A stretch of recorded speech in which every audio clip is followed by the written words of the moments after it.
All right, we've made it. Hello, everybody. My name is Lucas, Lucasgvariety, and we are back. Oh, hey, Benny. Thanks for joining us as well. This is Dungeon World Indigo Magic.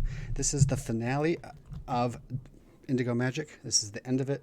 This is the end of Season 3 Dungeon World. I've thrown 3 Dungeon World campaigns now. I call each one a season, and little does anyone know, but I'll say it now, I've tied them all together this whole time over the last few years. This big secret is that no one knows because not the same players have all been in the same campaign except for Sean Waller, the outsider, from the first 2, but it's actually the same world, just eons apart possibly. It's the same large, huge, old world. Dungeon World 1, 2, and 3 have all been the same place. I've had little tie-ins between each game, and they're there, so you have to go back, watch them all, and connect the dots, and then tell me how I did. Anyways, that's it. Today is December the 18th, 2020. We're right at the end of the year, right at the end of the season. And yeah, we're here. Hi, guys. We're going to finish this up tonight. We're going balls to the wall to get this done. So this is our episode 13, our finale. And I'm going to give you guys a recap real quick as I do some communication on my cell phone real quick. So take it away, guys. What happened last time? Last time was a roleplay heavy episode. We got a lot of info dump from the Kragan. Half of my notes I can't decipher from that. But we do know that to fix everything, we have to, the options that the Kragan laid out were to either purge the magic, i.e., from what I understand, a hard reset, or vanquish magic entirely. There's a couple more options I've kind of invented in between there, but we'll get to it. Yeah. But that's what the Kragan told us last week. That was what the kitty told us. It's a cat dragon. You cur. Kitty. You cur. Kitty. We were also told that the heroes that defeated the OG Overlord, called the Purgers, which I'm not sure about that name, that will likely either face them or a corrupted version of them. Yeah. So that's gonna be fun.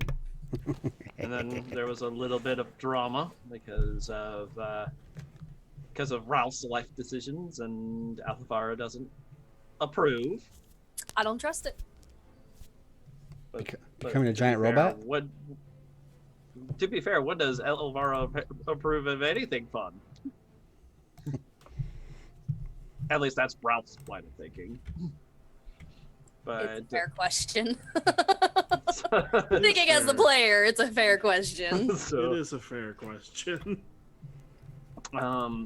So yeah, because Ralph, ever since we finished the fight at the manor, Ralph has been mastering his new robo spider body. He has now become a spyborg or whatever we deemed it.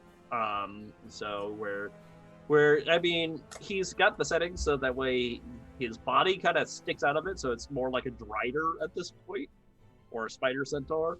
So that way he can use his hands and all that stuff. But he's been making upgrades as we've been kind of going along and all that. Meanwhile, there was a bit of a peace powwow, or at least a meeting of the minds between Cecil and Delta. You want to go into that? Delta wants to be free instead of being destroyed, and I have plans for that. Delta was a minion that has begun to think on her own and pull away. She's taken some of the Triborgs under her wing, and they are officially a separate group, although they have been convinced to come with you and are actually here at Dumire ahead of you, who have made camp when you guys arrive there. And she said you could go straight up the mountain to the fortress, but there's a lot of corruption that way. It's where it's heaviest. Or there's this underground railroad station from Dumire to the OG, the Overlord, OGL's lair that you can take under the mountain. All right? Yes. And oh, go ahead. Yeah, and then there was some, like, I remember Benny had a moment. It's just I can't remember what that moment was because my brain no working so good. Alavar and Benny had a moment. Yes, they had a moment. A moment of a lot more openness between the two than usual. very much so. Do we smells romance brewing? After all this time, the audience has been waiting for it for years. Do you smell what the Benny Alivara ship is cooking? Ooh. I like it. Heartbreak. Oh. And disaster and Not disappointment. only How we heartbreak. end depends More on how li- this all ends. More like heart disintegration. There will be nothing left. But then shortly after that moment, everyone had a little bit of something from Zorm as they slept, what honestly sounds very naughty. He just dabbled a little magic on all of your sleeping bodies, except for Benny was awake. I don't remember what he said at the end, but he got weaker. Just dab some magic on you. Muscle old paper boy. Oh, great. Herbert the pervert. That's who you made Zorm into? You suck. Get out of here. That sounds about right. Well, he did give some of his essences power, as he is the power of the five. And the last one was Benny. He got older and more decrepit every time. Then he just finally is like, you take good care of them, or something like that. He's like, watch each other's backs. You'll do it. And he just puts his hat on Benny's head. And Benny's like, what? And, you know, everything goes weird for a second. Everything goes indigo for a second. And then Scooby-Doo. Zorm is gone, and just this Kragan is sitting there like, looking at you. And that's where we open up, as the sun is starting to actually come up over the horizon. The camp's starting to get active. And Benny's just sitting there with Zorm's hat on his head as people start to wake up or turn on, whatever, power up. The Windows spawning noise. Do do do do. Wow, some pretty dreams. So, Telling me. in you guys' own way, whether... Surprise, you still dream. Sorry, I was going to say in your own way, or in character or out of character. Basically what Zorm did for everybody was level them up to make them more powerful. So if you guys want to say what you did, work it in real quick, you can. If you want to be a surprise, that's also fine. Yeah. I mean, I ended up actually leveling up twice because of that. So one from the level up I was working on, and then one from Zorm's gift. But the two bonuses I've gotten is, first of all, Soul Forger. I can now enchant living objects, including people. So the subject to either be willing or restrained for me to enchant them, but I mean, I'm going to probably be most likely just targeting myself more often than not, considering that I'm a weapon, which is a new ability that I have taken, that now my cyborg body now counts as my runic weapon, which means I can give it all my runic weapon perks at will. Nice. Terrifying. So, but yeah, just as like, really dreams. Could have sworn things went indigo for a second, but then wait. I have an idea. Just like suddenly I start scribbling on myself. It's like, and we watch as one of my spiderlings goes and pokes a tree, and we watch the tree just fling over from force. It's like, why didn't I think about putting the runes on the legs before? Okay. Question. So that's... Ralph gets busy right away. Olivara, you awake to see Benny like shaking himself off a little bit and wearing a top hat. The Kragan has flown up to the top of your wagon and it's just like looking at everybody with disdain, and then just proceeds to lick herself like a cat does, and for a while just kind of watches. It's like she looks like she's busy, but she's really just watching you guys. Cecil, did you put the golden thing up to sleep in? Or was that part of the camp? Or were you guys just sleeping on the ground? I envisioned you guys just sleeping and roughing it. I think we were sleeping on the ground because we were underground, weren't we? You were above where Dumire Tower is, but you go in and down into the station. You guys weren't actually down there. Then I would be in my tavern. Okay. Hell with that. Just sleeping on the ground? Yeah, I mean, either way, Ralph has to sleep Oh, yeah. sleep The outside. robot can because sleep I'm in too his big. charging Have you station. ever slept on a tree root? God. Yeah, you're an Audi now, Ralph. Anyways. Yeah, he's- because I'm too fat. So we can Stable reposition this inside the tavern if you guys slept in there, whatever. So the Kragan is taking a perch on top of the bar somewhere. Either way. So Alvar comes downstairs from her room, and she's a little bit different after the whole leveling up thing. The marks on her arms that follow her her veins and whatnot, the black, it almost looks like she's got a plague of some sort. Have progressed further to where they're nearly they disappear up her sleeves, so they've taken over basically her entire arms. And around her are they're half noticed. You catch sight of them out of the corner of your eye. They're the souls that she has within her and that are in the skull are faintly visible, because one of the things that I grabbed when I leveled up was Phantom Guard, in that whenever I have at least one soul, I have 2 armor. So I kind of envision that as them working as her armor. That's nice. And yeah. So Benny, you're shaking yourself out of it, and you happen to be looking out the window, and you just hear Zorm's voice in your head, kind of like, because you're looking out the window and you see Ralph like scribbling and being very busy outside. He's like, "That one?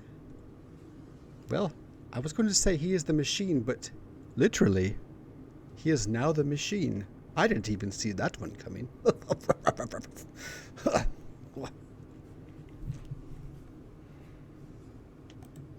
That's it. What a world, what a world.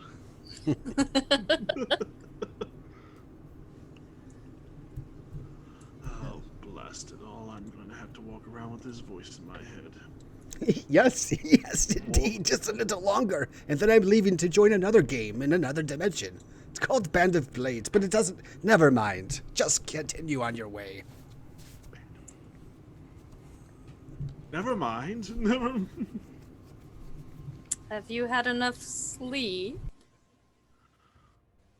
And he turns to Alavar, and with all his leveling up, his eyes are completely black and have actually like seemed to like flame out the corners. He says, "We have a goal."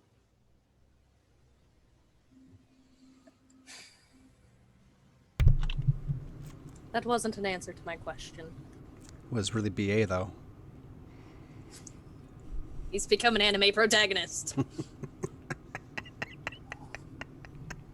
How are you doing? I have a mission. No, how are you doing? It's very important. You're not listening, are you? Is it? My Are soul you is thinking dark. This monologue's internal. We can hear what you're crap. saying. That's great. All right. No one understands me. We would love to if you'd talk to us. Oh god. I wish he would stop talking to himself like he's narrating his own story. Stop staring at the wall. What are you doing? Staring. What the fuck you say about me? Anyway. I slept enough. Yes, Did you yes. sleep well? As well as normal. So hardly at all. I don't require much sleep anymore. Makes sense. Have you seen Cecil? The arachnodroid is busy at work, it appears. This is probably the moment where you see the leg go out and just kind of tap on a tree and just watch the tree just fling itself over the horizon. Very busy.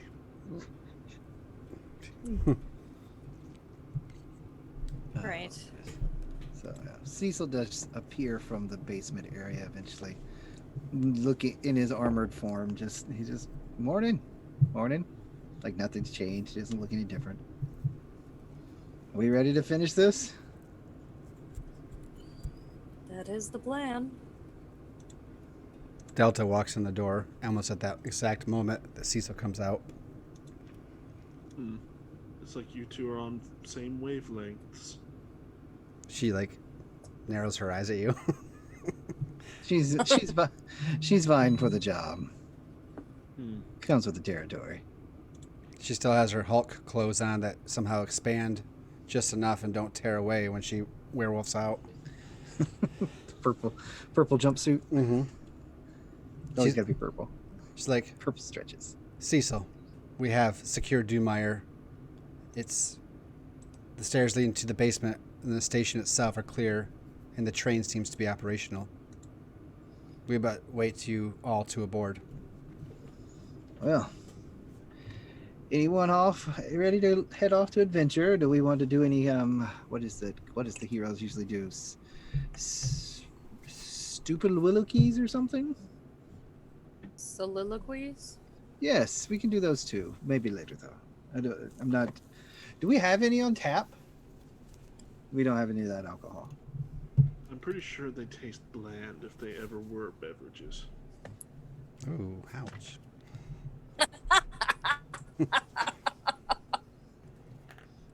Cecil doesn't get the joke though. He's like, That was out of character laughter. I bet. All right. Nope. Delta's already left.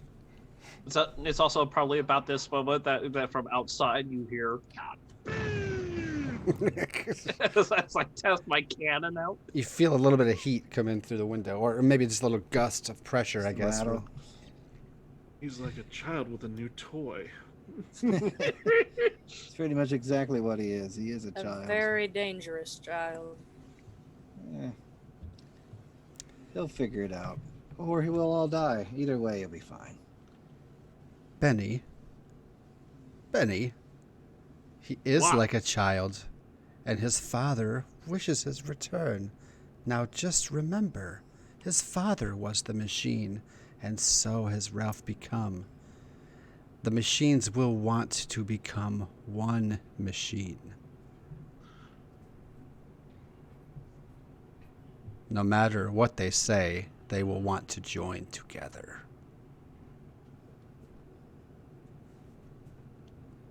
Really starting to hate the fact that I'm wearing the If you keep hat. fur in your eyebrows, you're going to wrinkle my hat. I shall furrow them repeatedly. And then I furrow harder. Oh, yeah? It's my Are you hat. sure you've had enough sleep? Yeah, Benny's making weird faces with his weird black eyes. Anyway, that's Craig, enough. Precious, Shall we go? Precious flies by you, Benny. She's like, just listen to him. And she flies out the door towards Dumire. I wish I couldn't. And then suddenly there's just like a tap, tap, tap at the window. Mm-hmm. And Ralph is like, yo, are we going to go or what? We're coming. Just don't fling a tree at us. Or shoot us with a cannon or anything else you've come up with. Did he get enough sleep? He's kind of like an asshole today. Dig what you did with the eyes, though. All right. So, He's not that different from usual, Ralph. oh, wait, it's an insult. Let me take you guys. It wasn't meant as one. I thought it was funny. So I'm going to fast forward as you have your conversation, but we go into this big, long, bedraggled spire that's all broken, but downstairs it's actually been well preserved. This is it's like a subway station, basically, but it's an actual underground, huge tunnel. It's just a single tunnel, one direction, and one set of tracks, and it's an actual steam powered, or not steam, or steam locomotive. It's got a coal car in the back, and 3 regular cars, I think. Let me zoom out a little bit. Actually, let me take everybody over. And a caboose. So the 3 cars in the middle are kind of like passenger cars. And the caboose... Actually, no, the three cars in the middle are cargo cars, right? And they're empty, so they're flat on top. And then the caboose is kind of like a small passenger car in the back for any riders thereof. And then you got the steam engine. And Delta's like, unless one of you want to, be the engineer, I have it under control with some of the Triborgs, but this is your quest after all. And you guys can take your tokens and place them anywhere on the train that you wish. Zorm will just be up here in the north. I mean, so You're in cargo. You can't fit inside the locomotive or the caboose there, Ralph. You can ride on. why can't we? So and like at this point, Ralph is just like, so why is it that we're going through the train tunnels instead of just me sitting back and just blowing the tower up from a distance with artillery? Because your dad, if you can invent it, your dad can do not it. the end goal. Did the hobbits take the eagles to destroy the ring? No. Let's go back. I mean, I just point out. Let's not get into that discussion. I'll just point out that it might not be the end goal, but it's a good chunk of getting to goal. So Well, Because It'd be really the exciting gun- for you to get nuked to an orbit from your dad, who has the same exact abilities you do, and has a lot more time to plan. Actually, something I did not think. Thank you, Cecil. Well, so the pass between where you're Doomire to the Overlord, that's where the heavy corruption kicks in. That was the whole thing. Obviously, you guys can stay outside if you want. I can rework it, but that's up to you guys. I mean, like at this, The we're probably train is taking. still the best option. Yeah, the trade's still the best option. I'm just in character. Ruff is just like, why don't we use artillery spec? And then it's like, I didn't think about that, Cecil. That's probably a good idea because he probably has a couple bigger guns than what I can fit on here. Lisa just nods and gets in the caboose and tries to find a nice seat to sit in and just relax. Benny finds himself a seat in the caboose. Precious tends to be, the Kragan tends to be wherever Benny is. So she will also be at the caboose. She's taken on she's grown a little bit. She's taken on the size of a very large bull mastiff with wings and a tail. I want one. Have I to. want the Precious. So, That's why I named her Precious after all. My actual cat. so we have Draco Chunk. caboose, cargo, so flatbed, and then 3 cargos, and then the engine, correct? Mm-hmm. Is there enough clearance for me to sit on top of one of these cargo cars? Yeah, the 3 cargo cars in the middle are cargo ones, but there's no cargo on them, so you'll sit down in them a little bit. Okay, so they're not like closed top. They're No. not like Now they're open. train cars. They're Flat more cars. like Now, if you were Okay. to be on top of the caboose or the engine, you might have a little bit of squeezing to do between the top of the tunnel and that, so you have to be mindful. I'm gonna smack myself here on the front cargo car just so that way I can give the engine some coverage, All right. just in case, because not having any propulsion in an enclosed space doesn't sound like a fun time. And Delta will take the engine since no one else said they were going to engineer, and it starts to take off. Now, Benny, as you get on and you find yourself in the caboose with Cecil, you hear Zorm's voice. It's like, now, of course, you know that I am the power. I was the Overlord the Overlord was the controller, and Tim McLeod was the one who built the machine, and I was the one who powered it.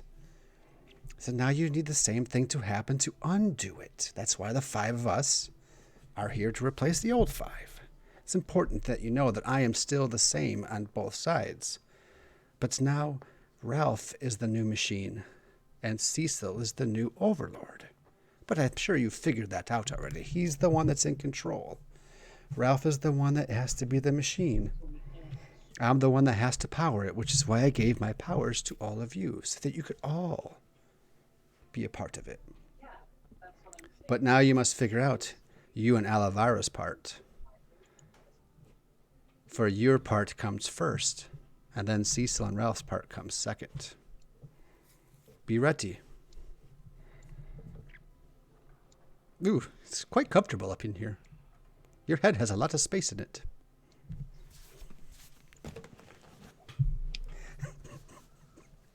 Jab. You know what I Might just need realized to Zorm has burn become? your hat. What? What was that? That's the equivalent of what Zorm has become. Okay. Either that or the anxiety mosquitoes from Big Mouth. So off you guys go. Are you sure you are all right, Benny? I'm fine. It's just a lot of things on my mind. Looks up at the hat. Looks. Things are taking off. So that it starts up, just like a locomotion. You can smell the smoke coming back.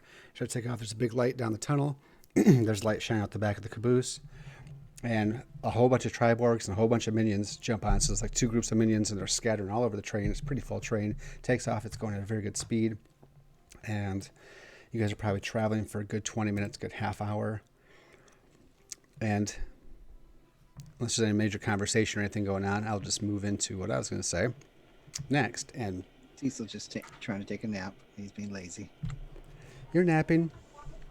Well, let's see if there's anything specific. So you've shrunk down the golden fang and put it back in your pocket, I assume. You have it. Of course I have it. It seems very warm today in your pocket. Oh no. So do you sleep? You sleep in the cellar? Is that where it was, near your vault? Is that where? Okay. So you noticed that this morning when you woke up that the vault itself was very warm to the touch, and you were almost sweating when you woke up. It was so warm down there, and a quick glance was like that orb inside that you've had for so long seemed to be like glowing a little bit more, almost sweltering, and it seemed like there was a lot of heat radiating from it.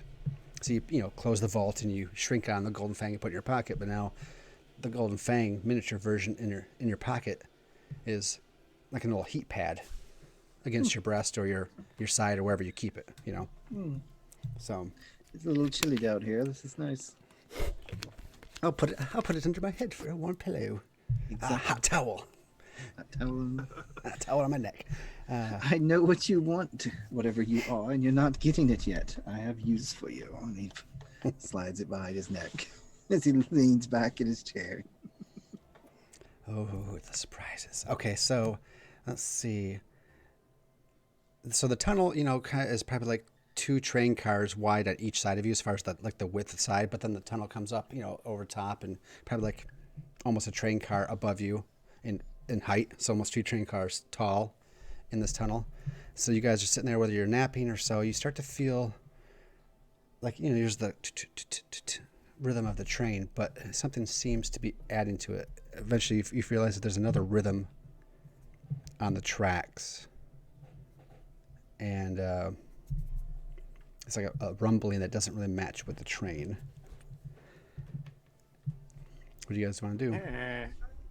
I would like to look around and see if I can see anything that might be that would because I imagine it says that kind of becomes the parents like, well, that's not us.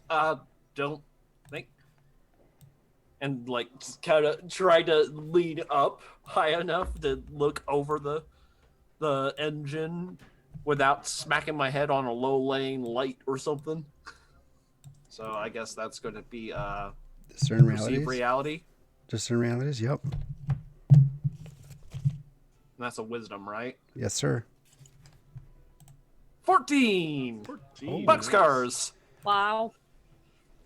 Nice. Go ahead and ask me 3 questions and take plus forward when you act on them. Un momento. just because I have to bring up the questions again. What is about to happen? What has happened Yeah. recently? What should I be on the lookout for? What here is useful or valuable to me? Who's really in control here? What is here not appear to be? Alright. What's about to happen? You're about to be overtaken by a very large enemy. What here is not what it seems. There's a minion that's been crawling around on board that's not actually one of your minions, or a minion that belongs to your group. There's just one that looked a little differently. You just remember it now. You're like, wait a minute. Wait a second. You're not part of the Union. Okay. Third question.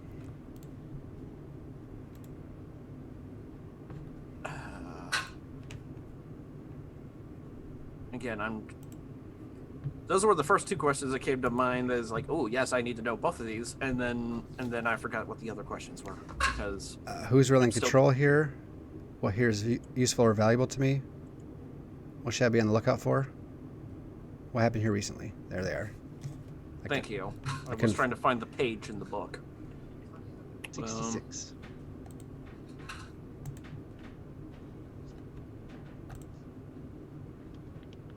What here is useful or valuable to me?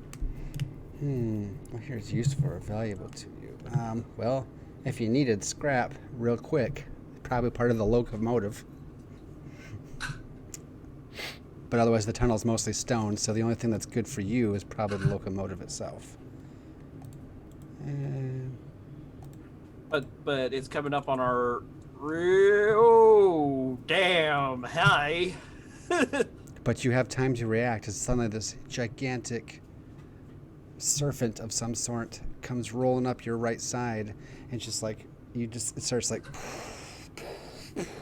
It's like it suddenly starts. Doesn't hide its presence anymore. As the guys in the caboose, as you look back, the light shines on these two gigantic red eyes, like the size of horses, and this thing's just like this tongue just comes out and just lashes the back of the caboose, and then it just rolls up alongside the train, but it hasn't done anything yet. So in that moment, you guys have chances to react. Ralph, you'll get a +1 forward to whatever you do.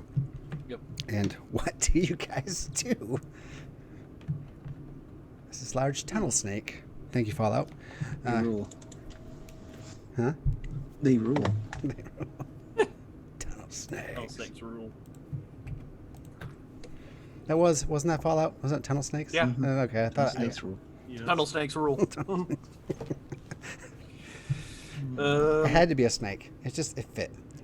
Yeah, this thing comes rolling up, and it just like it kind of bumps into the wall, and like some stones come out, and like hit the thing, and then it kind of like nudges against the train a little bit. The train is like, woo! It doesn't derail or lift its wheels, but you can see it. Probably. Well, I mean, I guess the first thing I'm going to do is I'm going to use my little onboard cannon. Oh, really? And I'm going to try to blast it. I'm gonna wreck it. All right, Ralph. So, whatever this is, I have a +1 to it. So probably a volley. 8. So, I mean, I succeed, but there's going to be a complication. So roll your damage. Did you do volley? Yeah, it was volley. Because it's a ranged attack. You have to move to get a shot, placing you in danger of the GM's choice. Oh no, you choose actually the consequence. Okay. Come on, moves. Where are you at? Not a good man. Damage sometimes. The damage in this campaign never comes especially up. considering I have a D10. No kidding. All right, you tell me what. So for volley,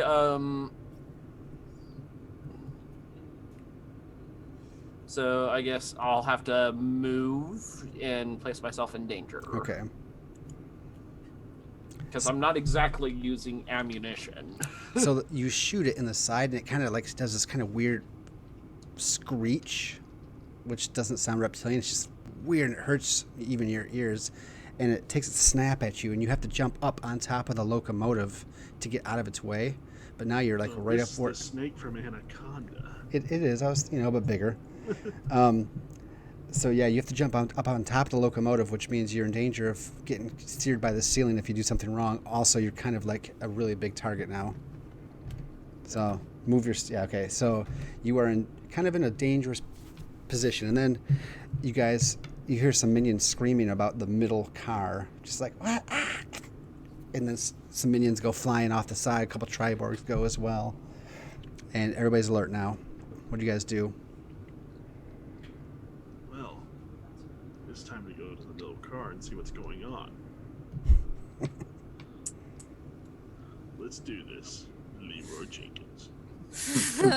You move towards the middle car. Yep. There's a. Okay, you guys can move yourself that way. There's a pile of dead minions and Triborgs, and there's this figure just standing there, very tall, very lanky, and just holding one of the Triborgs up by its hand and just like shakes it until it falls apart from its like the metal arm it's holding. The Triborg the cyborg, or the organic part of it comes loose and falls off the train.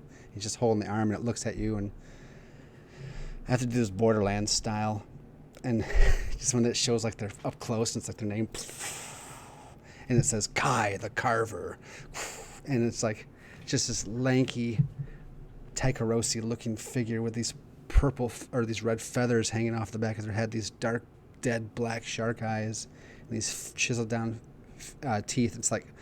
It's almost like 6 feet tall, and it just sits there, and it has like one eye that's different. It's like bigger, and like this heat that's coming out of its chest, and one hand that's just like gigantic and huge claw, and it's just sitting there. It's just like looks like it's waiting for you, and it's like, what do you do? Hack and slash. All right, you guys gotta have all your powers, all your items, and you're fully healed. Yeah, I'm also gonna move closer to him, but I'm basically just gonna attempt to touch him because I have a spell. See, wherever he is, of course, moving closer to him. I don't have I didn't actually put a bad guy No. Okay. token on there, so I probably should have a bad guy token. But okay, well, if you're gonna hack and slash, Let's hack and slash. plus strength. Strength. Nice. What did you roll? 11. Nice. 11. 7. Which isn't the 12 plus that I'm making my Sanguine Blade to work, but Aw. there we go. You do And your I will damage. spend 1 torment, dropping myself down to 3 torment, to add 1d8 to the damage using Hell's Dominion. Wow. So roll both of those damages, and Here's regular damage. okay, nice. And now the 1d8 damage. Bugger. Oh, I should. /R space 1d8. I forget. 3. So 7 points of damage total. 7. Okay, not bad. And I'm casting a spell. Okay, so you come in, no problem. It's just waiting there, and you come out. What's it look like? Because it wants to dodge, and it does for a second, but you're too quick for it. Just does almost that samurai thing where he readies his blade, then he charges forward with this purplish black magic going off of his blade, and then a spray of that black as it hits him dead middle, and he's on the other side of him now. Oh, okay. And he's, Yeah, I move. and he's like, ah! And the reptile, as you stab it, the reptile echoes the scream at the same time. They're both like, wah! Good to know. And the reptile kind of jiggles on the track and hits the train. All of you are like, whoa, whoa, whoa. It rocks a little bit, regains its balance. Alavara. Gonna roll for my magic. I rolled a 13. Ooh. Ooh. May the dice forever be in your favor tonight. They won't be. The spell I am casting is Death Grip. Touch an enemy and strike them with power from beyond the black gates, dealing 2d8 to them and 1d6 to yourself. This damage So- ignores armor. And it ignores armor, yes. So let's see. 2d8 to him. That's 9 total to him. Ooh, that is great damage. To me, I took 6. So in the Fine, moment I'm fine. that so it turns to face the Death Knight, and you just have an open shot, and you just lay your hand on Kai, the carver, and it screams again, and the snake just rattles, and this thing, they're both screeching, and then you have to step back, Olivara, because suddenly you're looking at death. Like you're in death's lair, and it's like, you wish to send this through the gates. It doesn't have it doesn't have a soul, Kai. It doesn't have a soul, Olivara. I am looking for souls, and you are coming dangerously close to breach of contract. When will I have my souls? Pure, innocent souls. Not slacked, or not... Lose my turn. Let me take it back. Not pure, innocent souls. Pure, undefiled souls. When shall I have them? I do what I can. I will not create more dead for you. I just want the souls. And he just touches you right in the forehead. And that's the damage that you get. And it hurts. It looks like it's like a spear through the brain. And then you're back out. And you guys are good. For the moment. What do you guys do now? This creature's like... And I can't really make a move because, you guys haven't rolled bad, so what do you guys do? What you up to, Cecil, there at the back of the bus? Cecil walks up to the door of the caboose and sees all this happening. He takes a sip from a drink that he has in his hand and hands it to a minion. Takes out his sword and does utter destruction on the connection point between the caboose and the rest of the train. Wait, to separate himself and slow himself down. you Bye-bye. you disconnect the caboose? Yep. This is why I didn't. What is going on? Let me roll that back a little bit there. What is even going on? Precious, who was just there an extra minute, he's like, you do not want to be away from them for too long, and she flies up to where you guys are, and flies up there. Okay, so that's what Cecil does. I don't think that requires a roll. You're not really in danger. The snake starts to fall back though at this point. It's because the danger really is back here, and picks its head up, and it swishes to the right side, and then it starts to throw its body to the left as it's going to slam into the train. What do you guys do?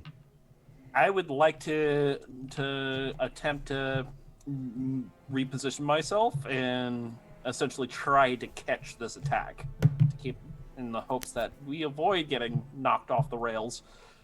So you want to like buff it? Yeah. Buffer? It sounds like you're defying danger by enduring. I feel like this is a plus con here. I somehow leave Sounds my right. token. You just jump and leap like a spider's jump, right? And just and jump right in the middle. And I fail hard. Oh, It's It's not not- double ones. It's not double ones. It's close, but it's not double ones. Ooh.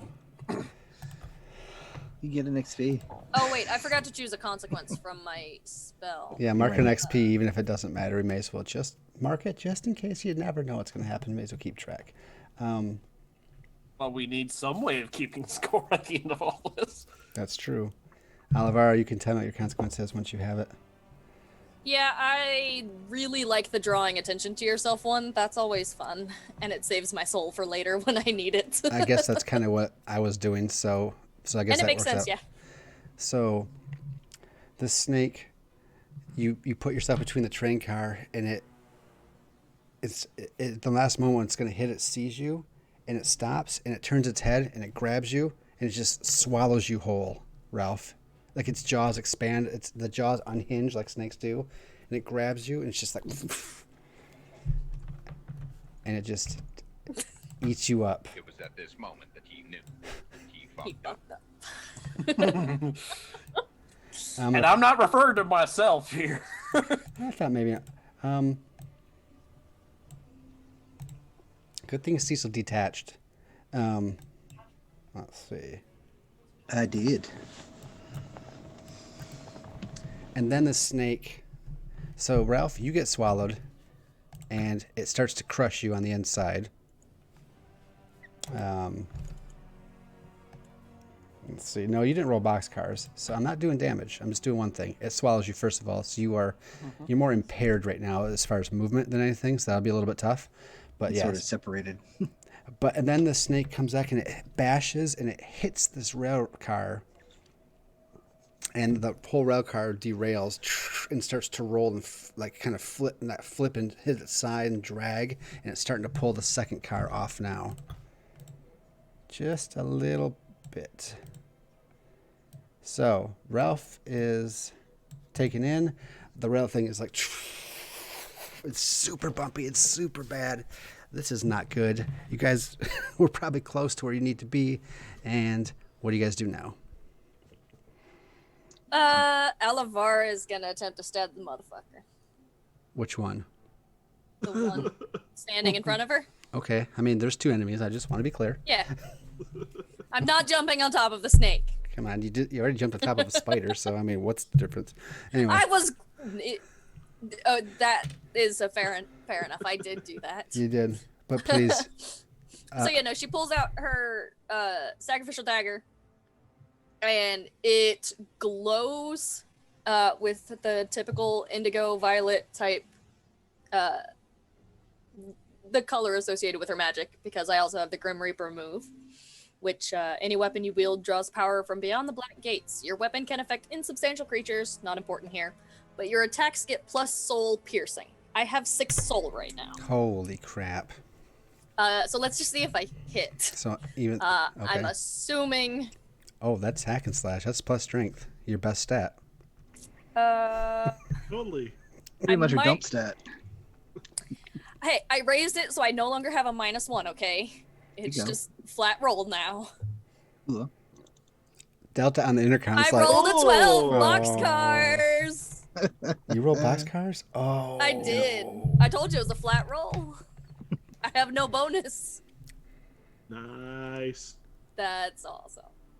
Well, you can give me your damage if you want. Damage, I rolled a 5. Nice.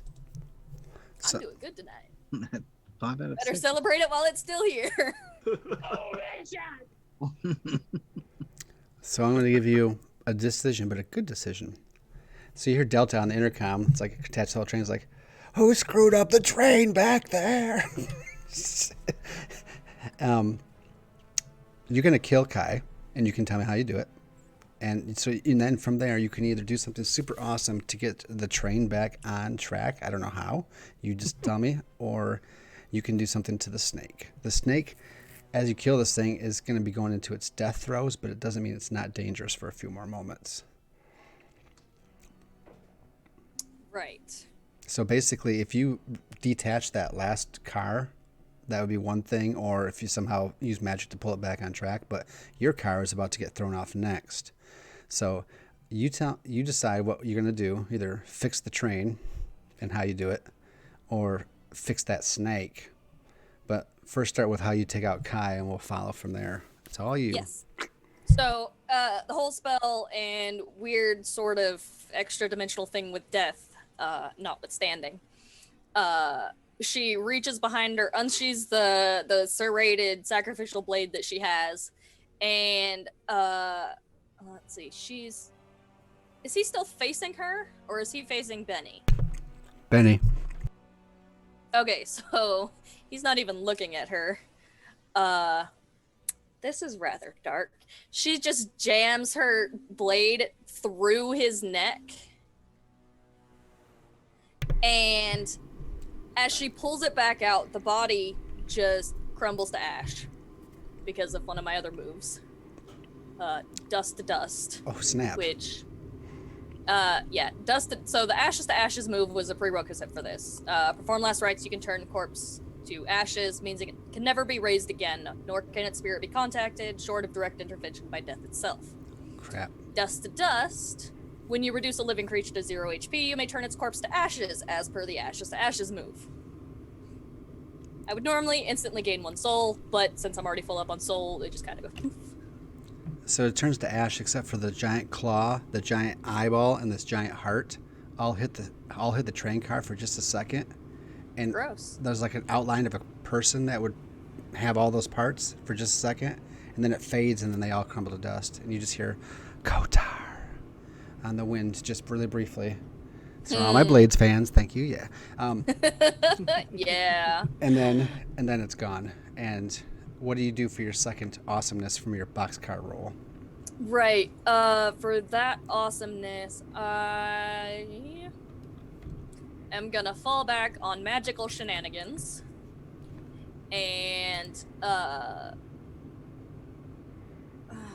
don't even know this. Basically, well, Ralph's not weak. Yeah, Right. Ralph can deal with the snake. Okay. Yeah, I'm Or not be concerned. eaten, actually. Alavar is not concerned. Perfect. And then Benny, remind me to come back to you after she makes her decision here. I mean, if you basically just detaching that last train car, letting it go. At this Yeah. point, as you look up, you see the caboose is rolling away safely, and Okay. this other car is about to drag you guys off the track. So you, Yeah, okay. So we're kind of gonna make this a duel thing. This is gonna be probably the most awesome thing she's ever done or Okay. ever will do, because my rolls are gonna turn on me after this. I will guarantee it after a boxcar's roll. So she's pulled her knife back out. I'm not actually, you know what? That's not a thing in Dungeon World, but I like it for this dagger. So she turns and immediately throws her sacrificial dagger, her good one, and through the coupling between the two cars. oh, you throw it. Like, in one move, she yanks it back out and throws it to disconnect that car. And that thing goes tumbling off and smashes into the wall, and all these bricks come down. Cecil, you're going to get showered. The caboose, as it rolls by, it's going to get showered all these stones and almost hit this derailed car next to the track. It's almost close enough to hit as you'll roll past. And the cool thing about this dagger throw is it couples it, like the dagger hits and it strikes and it just flings back up in the air. And of course, because it's Hollywood, you're just like, chink. And you're able to catch it and keep your dagger because it's a sex roll. I can't take your dagger away from you now. You might need it. Oh, see, I was thinking of like a returning quality type thing, because it's her special one that was touched by death Oh. or given to her by death or something like that. Oh, that's fine. Yeah. And So it it's just kind of appears back in her hand because it's now Mjolnir. okay. And it It's kind of like a reverse Final Destiny. It's just whatever fate decides to put together, it manages to hit it at this angle and manages to ricochet at this angle. It just ends up back in her hand somehow. So, and Benny, yours, Secretly, Alavara is part Australian. Benny, you did some damage to the Kai, the carver, but like Olivara came up and went wham with a spell, dagger, train coupling, dagger back, and you're just like, you know, whatever you feel like, right? And then you just hear Zorm's voice like, now you understand. 1 second, let's make sure I got the right. Why Olivara is the gate. She I is do see that. She is the conduit to which the key. He's leaving that last bit up to you to figure out who the key is, which you're the only one left, Benny. You see that the key must unlock the gate in order to do this thing. So basically, let me start over. He's like, you'll see now why Olivara is the gate into which the key must unlock. Why it's so important for you.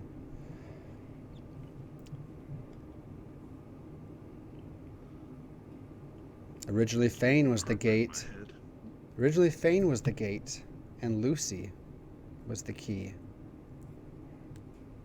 And you see how your fates are intertwined so deeply. Plus, Then he yawns like, anyway, you guys woke me up from a nap, so I think you got enough info. Could you nap quietly in my head? And we'll come back to Ralph, I think, while this is happening, because the snake, Ralph, you get eaten and then immediately starts thrashing around, and it's about to roll, tumble, or otherwise crash with you inside it. Yeah, at this point, it like as soon as like like I imagine as this thing is chomping down on me, that I've taken the half that the the whole drider thing. I've sucked myself back down in the machine so that way I'm a little bit better protected. So because that was a calculated mistake. But I am then going to do a clever, and it's like, all right, it's target rich environment, and I am going to activate my runic weapon, which is me, with the Rune of Fire. So my attacks now have fire damage. Roasted snake. So, yeah, and then I'm going to attack from the inside. It is then that the snake knew the true meaning of heartburn. Exactly. Pretty sure it's dead already. This is just death throes. Yeah, because Fuck this shit, I'm out. So this is kind of to see how well Ralph escapes back onto the train while not taking damage. Fire helps. So you've runic empowered yourself, right? Or do you have to make a roll to empower, or are you already empowered? Nope, because I count as my runic weapon. Okay. So normally it would still normally cost me stock to inscribe a rune, but since we're going in, I would have a rune inscribed probably. Okay, no, that's fine. So, That's fine. So if you change it, we'll go at that point. But fire is good. Which is the reminder. I don't use stock anymore. My HP is my stock now. That's right. So you build runes from yourself. So, but I am going to hack and slash inside of this and bust out like the Kool-Aid Man, hopefully. Ginzo, it cuts. Ooh. 13. Still roll that beautiful bean damage, please. Oh. The full 10. And Oh, nice. So, nice. and then fiery tag, I think that's additional D6. fire, 1d6 fire damage. Yep. A little bit of burning, so it's just hot enough that every Scorches. one of my attacks like cauterizes.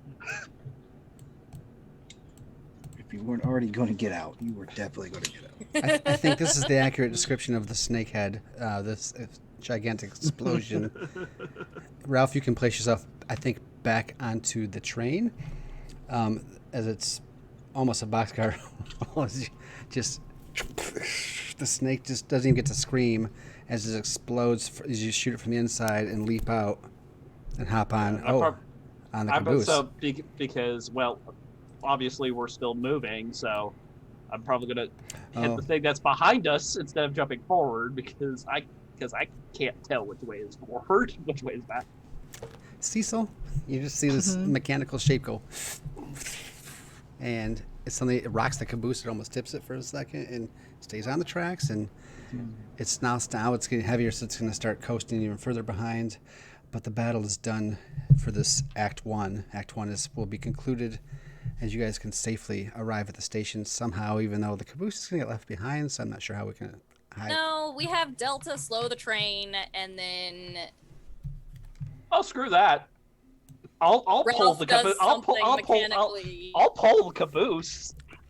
I'm almost bigger than the caboose is. Or we use Ralph as a pack horse. I can imagine now. Why One do of you my even need to bring minions the caboose? Just has stick brought Cecil on your back. got my nice chair that I was sitting on in the caboose and stuck it on his back for the moment while we walk up the tracks. I'm Yes. sipping some sort of alcoholic beverage. This is that. Oh, God. Oh, I love this. You're going too fast. I have nearly spilled my drink.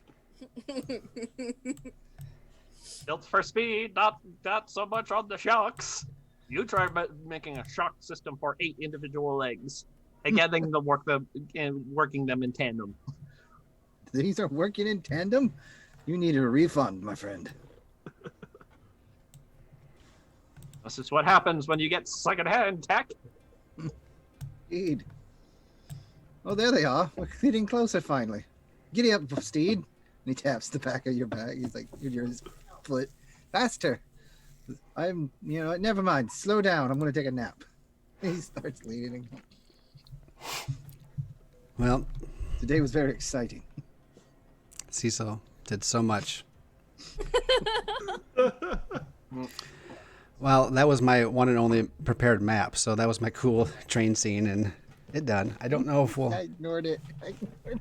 The rest of it might be in the theater of our mind, which is where Dungeon World usually takes place, so that might be fine. It's less for me to focus on. Cecil was just like, nope. If it had gone on, I was going to have my minions stop the caboose and just walk. You gotta stay alive, This is man. Too much. All right, Alavar's got it handled apparently So, for the first and only time. we'll make it to Act 2.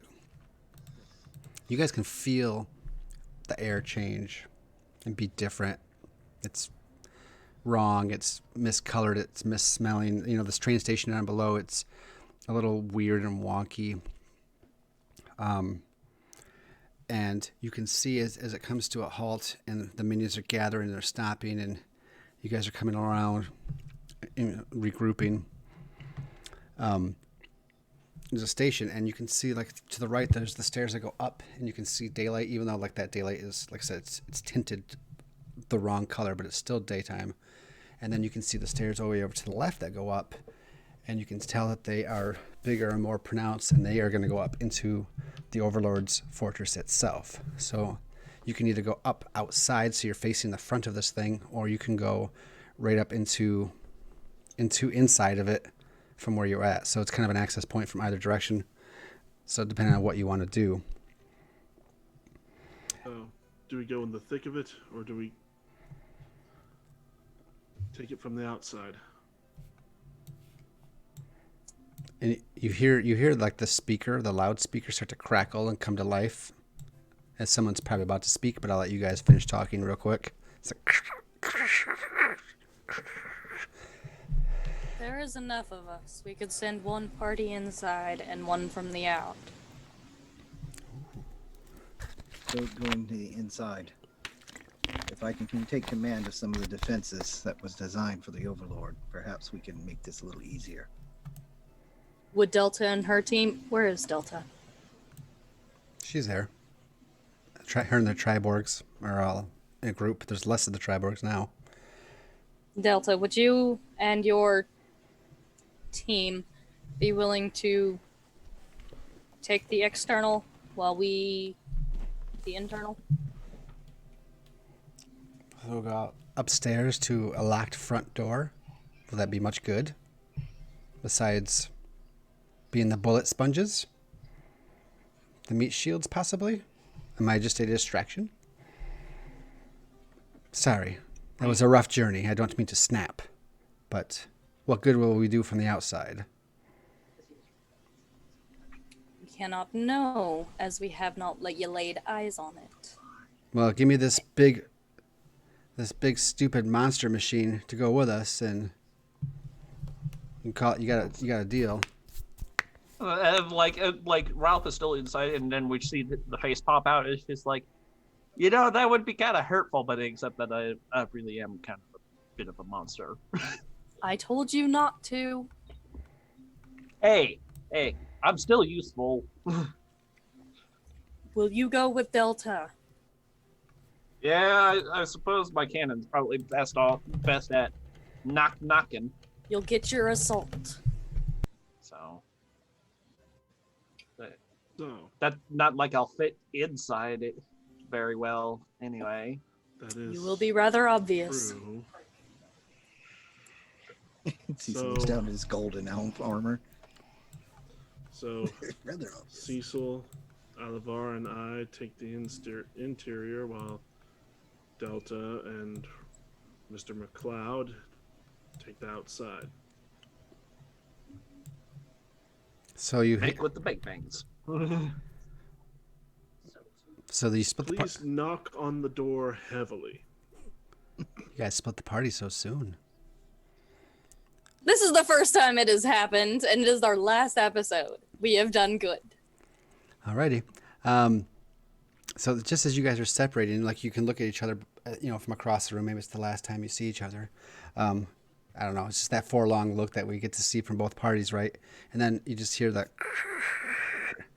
Greetings.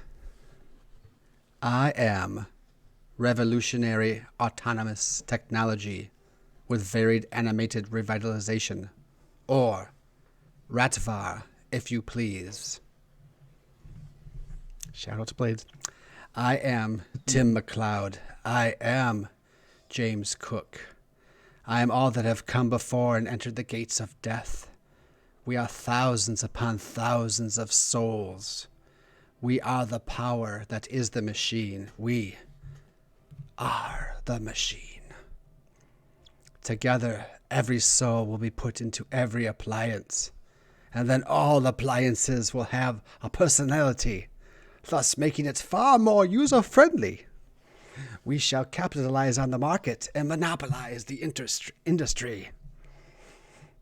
All But there's just the decisive been- sound of clank as one of my spider forearms goes up and literally the spider face palms. I Cecil's mean- literally nodding along like that. That makes sense. We have. I'm pretty sure Alivara shared that information. She got that from one of the undead. Well, dead.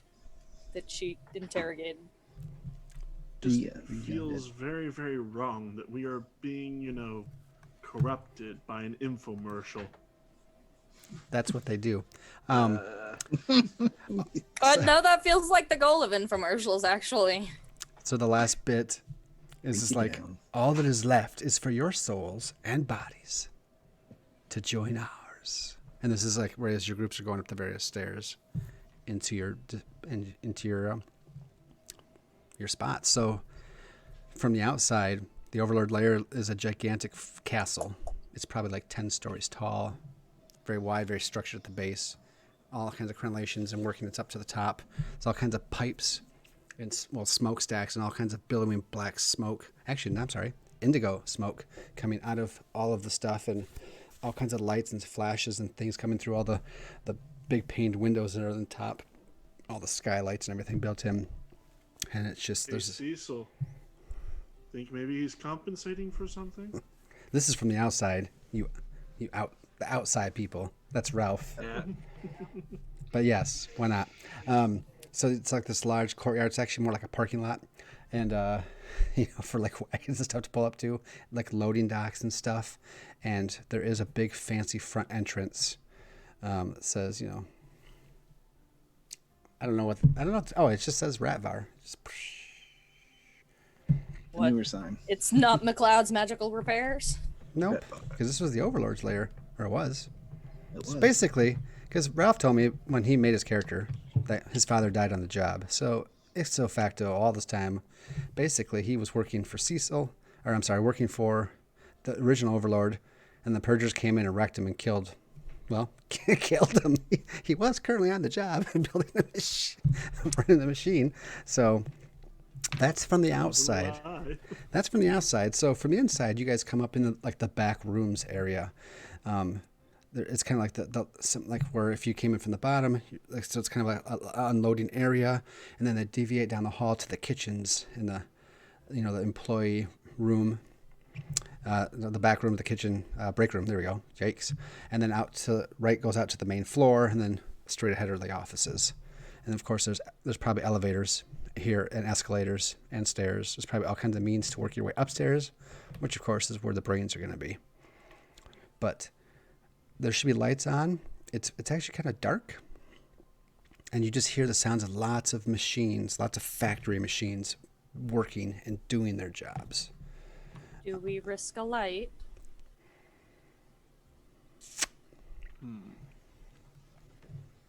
Give me one moment. Benny I have a spell that will do so. closes his eyes and focuses on his target of his obsession. Who was that again? Let me pull it up so I can. I think it was the Overlord. Yeah. It is the Overlord, the original Overlord. Oh, that's right. He had to make it tough on me because I was like, he's gone. No, he's never really gone. Yep. I always know which direction that target is relative to me, and I do extra damage if I attack and hurt it. Well, up until you entered the building just a moment ago, the railroad, took you straight towards it. You've been, boom, boom, boom. You get off and you go up the stairs and you go into the building proper. And suddenly, you don't know where he is. Because he's everywhere. So he closes his eyes, focuses, and then goes, This is Monster House. "This is him."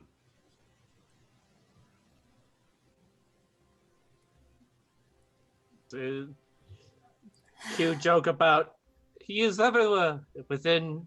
He is a breeze upon the wind. He is a murmur in your heart. He's in your socks. One with the universe.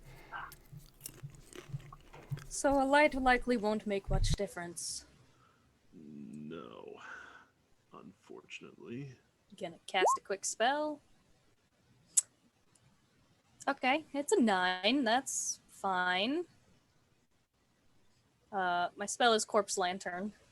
It's a spiritual lantern from beyond the Black Gates, floats nearby you, gives off no heat or sound, and requires no fuel, but otherwise it's like a mundane lantern. And I am going to, for my consequences, I want to know what kind of other effects it has. And we'll just say I won't be able to cast it again until after the next time we make camp, because I have a feeling that's an easy one.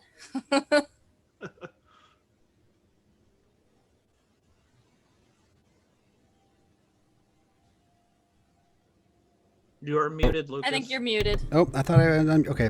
It also says you have complete control of the color. Yeah. What color? It's the normal pale lavender type kind of color. Our theme colors. Yeah. So the spell has other effects as well. Ooh, that's delicious. Yeah. I know, right? I figured you'd have fun with that one.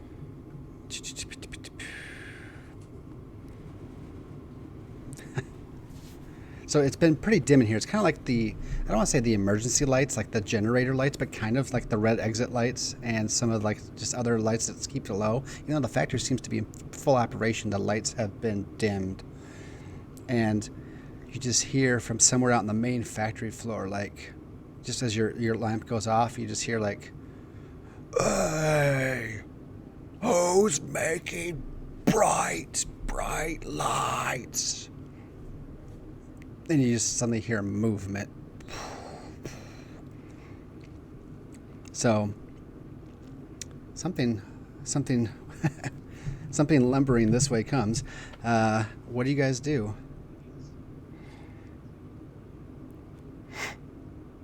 Oh, I had a feeling we would be announcing ourselves once you lit the lantern. Let's go say hello.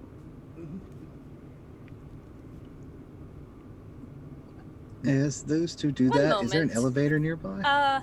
Well, Yeah, of course there is. Okay. I was actually going to ask if there was any.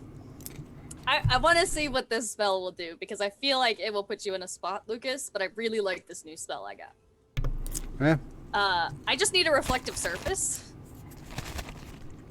Well, there's lots of factory machinery out there. And I'm covered in gold armor. That's tiny. There's that. There is. That would be weird. There's probably some glass. There's probably some different glass, doors and things. There's probably some pictures and other things that will reflect. There's enough general weird or small things around that you can make it happen. You could open the door to the bathroom and look in the mirror. I don't care. There's something. Okay. And yes, there's an but let me elevator, Cecil. Okay. roll to cast the spell real quick. Oh. Yeah. I wish they would What did I roll? update. Ooh. I rolled an 11. Whew, okay. Because I am casting... Let me fix the spelling of this, because I apparently fucked up when I typed it in. So you choose only one consequence, I guess, right? Yeah, I'm casting Grim Visions. The GM will reveal the details of a grim portent to you, a bleak event that will come to pass without your intervention. They will then tell you something useful about how you can interfere with the grim portent's dark outcomes. Oh, I happen to have Yes. lots of those written down. I haven't looked at them. Oh, I'm not surprised. I have all the dark portents. That's all I had. Boy. I'm just gonna spend the soul on this one. Oh, okay. Yeah, just spend one soul on that. Grim And portent. hope I don't wind up one soul short for something. Grim portent that will come to pass. Without your intervention. A bleak event that will come to pass without your intervention, and then something useful about how you can interfere with the dark outcomes. Well, okay, so the misguided good are the good guys, and I think all of theirs have come to pass. So, the Shadowland.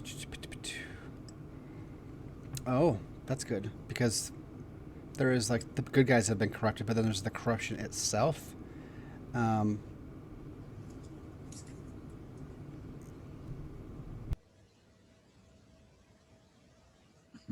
He's thinking out loud.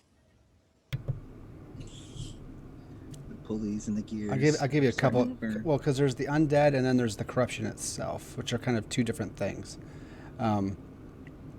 So the grim portents for the undead was the gates of death are wounded. The Purgers break the gates open. Undeath begins to creep from the ley lines and corrupt points of magic and magic users. It begins to spread further. Begins to overwhelm the living. That's all been checked off the list.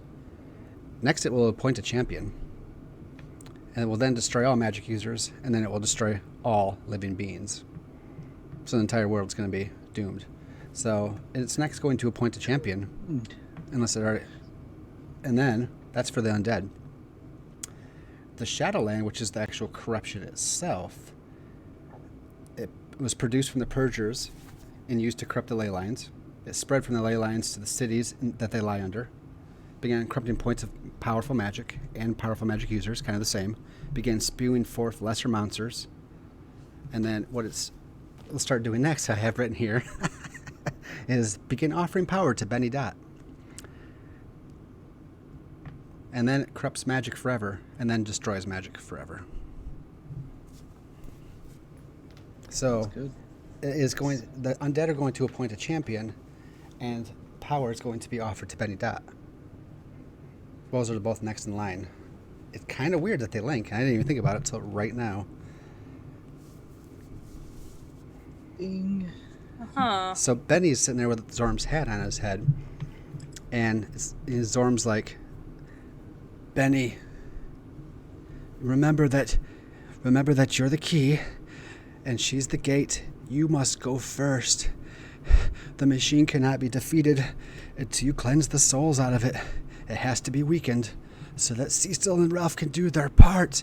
Hurry, Benny, hurry. And then you just hear static, and then Benny. I believe I need to go on the elevator. It statics out, then Zorm's voice comes back, and it's like, Benny, forget all those things I just told you for the last hour. Forget all of those things. Forget all of those. Everything I said up to that point was a lie. Now listen to what I have to say. Go out and fight the bad guys that you were going to fight. That's a great idea. Matter of fact, use the hat. It will juice you. It'll give you... You will not be able to miss. You will do max damage. Everything you do will be great. Let's come back. Benny. Let's jump over to Ralph McLeod real quick. It can't work any more perfect than the setup. I don't know how it worked, but it did. So. You couldn't have planned it better. Oh, my brain. Okay. So, looking at this entry from the outside, is there any defenses pointing our direction? Are we under attack as soon as we come up the stairs or whatever? Or nope. As you draw closer, the front door opens. Like there's these two big double doors, right? They're pretty big. They're probably like 10 feet tall. Big steel doors. No windows, and it just opens, a little bit, and then out walks the dwarvish figure of Tim McLeod. Just he stands in the foyer. We'll say actually the doors both open. He stands in the foyer. He's like, I knew at last, my son, we would be together again. Marriage. Sorry. And the Ralph is still inside the spider at this point. He's still using the spider as essentially a tank. And just like the loudspeaker comes up is like, so it's like, so about that, Pops, I'm gonna give you two choices here. You can either stand down, stand aside it, and let me and my cohort mop up here, or, and like at this point, the spider kind of like two of the spider limbs kind of like tap against each other to make a loud clang noise.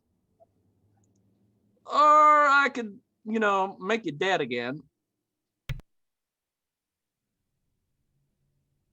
You're muted, Lucas. I hit the button. He goes, son, you didn't make me dead the first time. It was the Purgers, those pesky do-gooders. Yeah, and you should have stayed in the ground. Wait, what's that again? You should have stayed in the ground. Well, my soul. But I'm more than happy to put you back in the ground. Yes.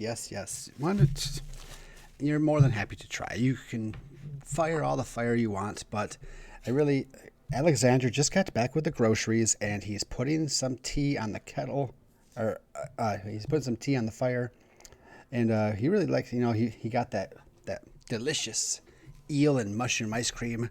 Really, we're gonna have a bite, so come in and have a little bit. We can discuss. We don't have to battle.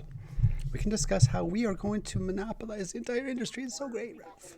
I've been waiting forever. And there's a moment it's like, you really do not understand what y'all been doing. And there's and then it's like Ralph then goes back into Drider, and he's just like actively massaging his temples. Is like, you realize that magic is not going to work if you guys keep doing what you're doing, right? It's working just fine. It's not going to stay that way. Well, all the more reason for you to jack into the Matrix and become part of this team. And you can right all the wrongs that you think are all messed up. Come on. And he walks inside. Or he begins to turn around to walk inside, leaving the doors wide open. He goes, however, like I said, I can't stop Alexander. He might be a menace. So watch out. He's around here somewhere. And again, Ralph just starts massaging his temples and just mutters over to towards Delta, who I imagine is probably using me as a shield. Well, expecting a lot of incoming fire. The Triborgs are kind of standing behind you, but she's actually hawked out, and she's in full werewolf form right now. Full, red fur werewolf style. She's like, what are we waiting for?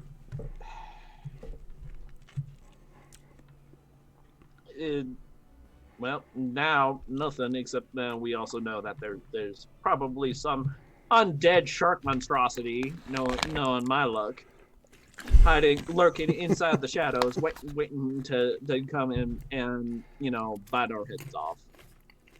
Because that sounds like the thing that Dad would do. That sounds fine. So, all right, well, Street sharks. So, with that, then I pull myself back into the spider again, use it as a tank. It's like, wait a second. And with that, I am going to change my runic weapon over to a force tag. So this is going to be Rune of Thunder. So my attack's now gained a forceful tag. So that's going to cost me 1 stock. So 1 HP. yep. Ooh. And I'm going to volley several cannon shots inside the door. Like, And I'm going to shell the foyer from outside. okay, do it. Like Delta and the Triborgs are like, yeah, that's what we're talking about. Fucking duck. That's a 6. So I probably don't hit jack squat.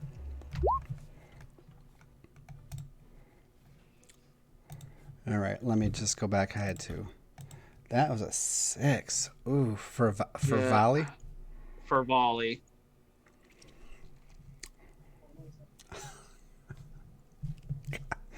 Why you gotta make this so? Quit making it so hard to me here. You think that should be easy? I'm like, no. Apparently not. Ugh. Okay, so you send a volley in, and you're just like smashing some windows, and it actually is working. Hitting and punching some holes in the wall, and your dad comes back and is like, Ralph, no, this is not the way that we want it. And the shell just hits him and shatters him, and his mechanical body that he was in is just destroyed. It's just 2 legs standing there with boots on, and he's just like, yeah, all right. And you're shelling. And Yep. but that is when a horde of spiders, probably like this big, like a gross blanket across the land, just come swarming out of all of these holes, and they just come, and they come at you by the thousands, and the Triborg step up, and Delta steps forward, and they go to fight, and the spiders start jumping on them, and they start laying into you guys, and also,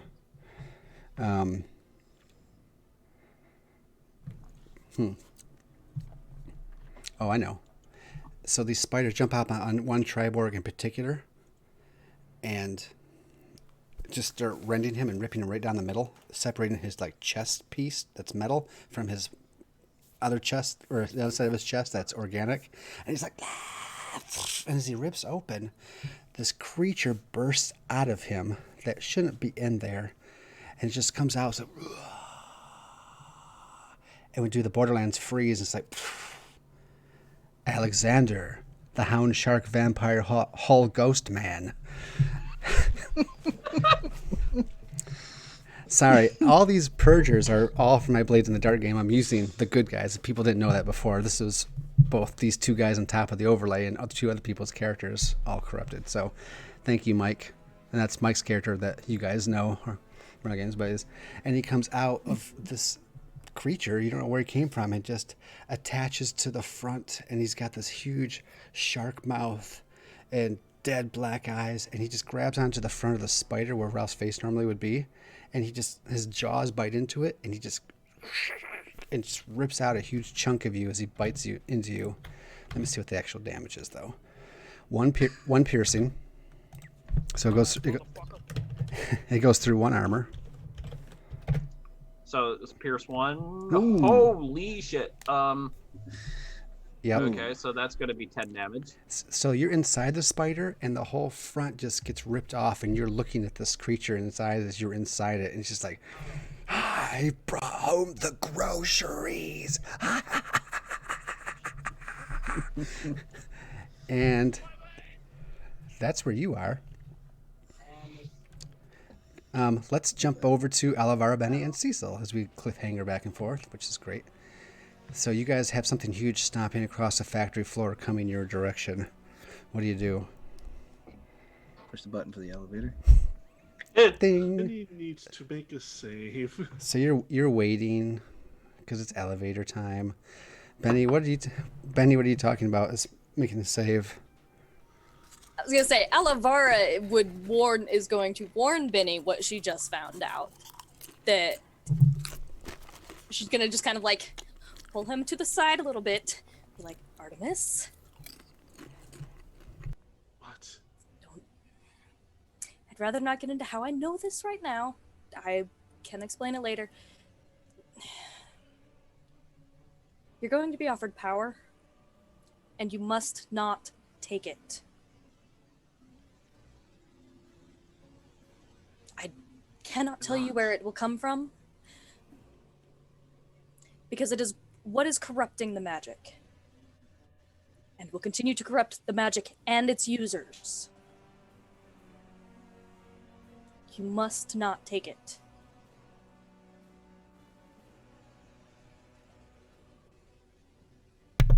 Ding. Benny reaches up to try and take the hat off.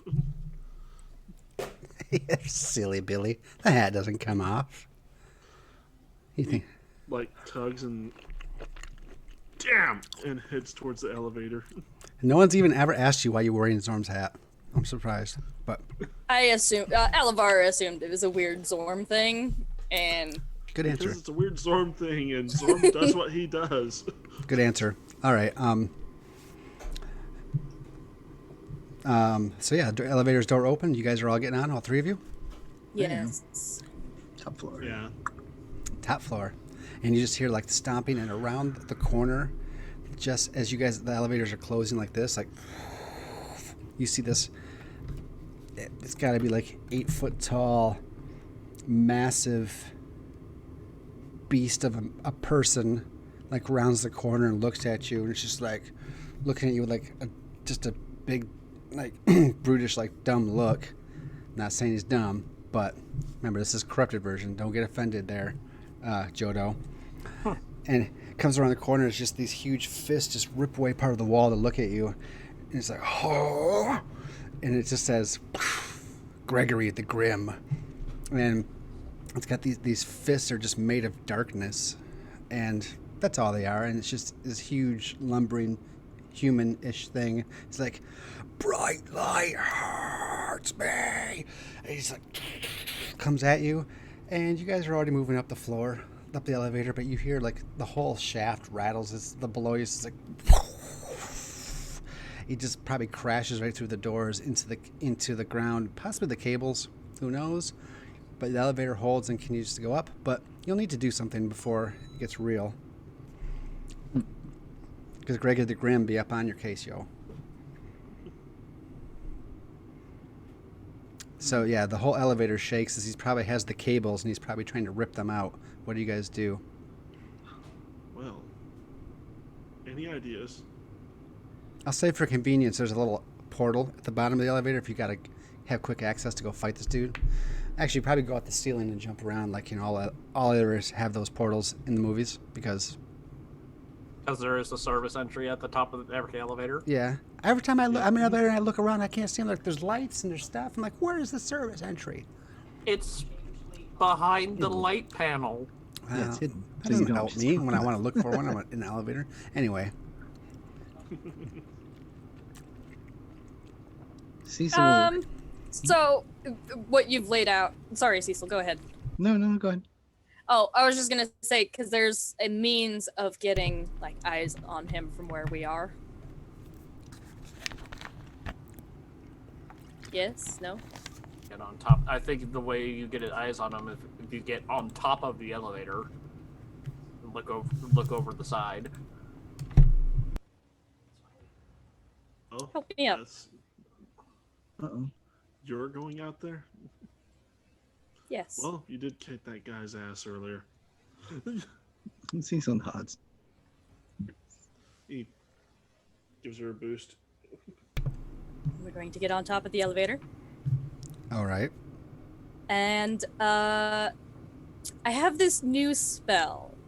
You still have the glowing. I You still have the this glowing. new Yeah, the orb spell. is still. It just kind of hovers at her shoulder-ish. Okay, because they just hear The like. title of this episode. I have this new spell. Okay. It's called Unholy Blight.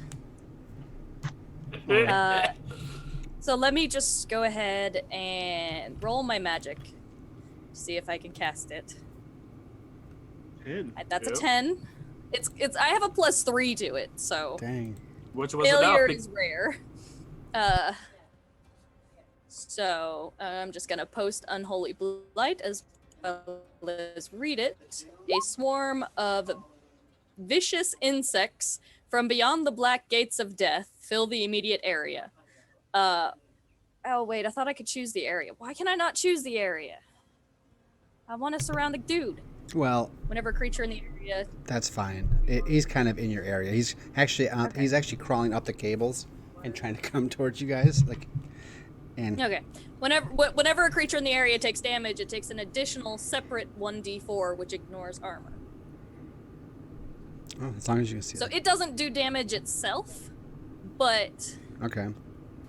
it deals more damage when he's. And I need one So these- consequence. So these vicious insects come swarming down and surround him, and he's like, "Ah, hurt eyes." And nasty technically, it bugs, doesn't ah." differentiate. Yeah. It also doesn't differentiate friend from foe. Oh. So anybody who takes damage in the area Oh, takes an I additional. like 1d4. this now. Yeah. Didn't I'm look at sure that. you do. For And the I have master. one consequence because 10 plus.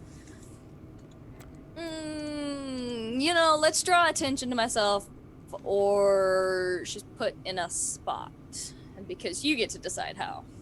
Which one? Is that put in a spot? I mean, it's the option. You draw attention to yourself, or put yourself in a spot. The GM will tell you how. Okay. He's just like, he starts shaking violently. He's only having it one hand because he's trying to block his eyes and swat at insects.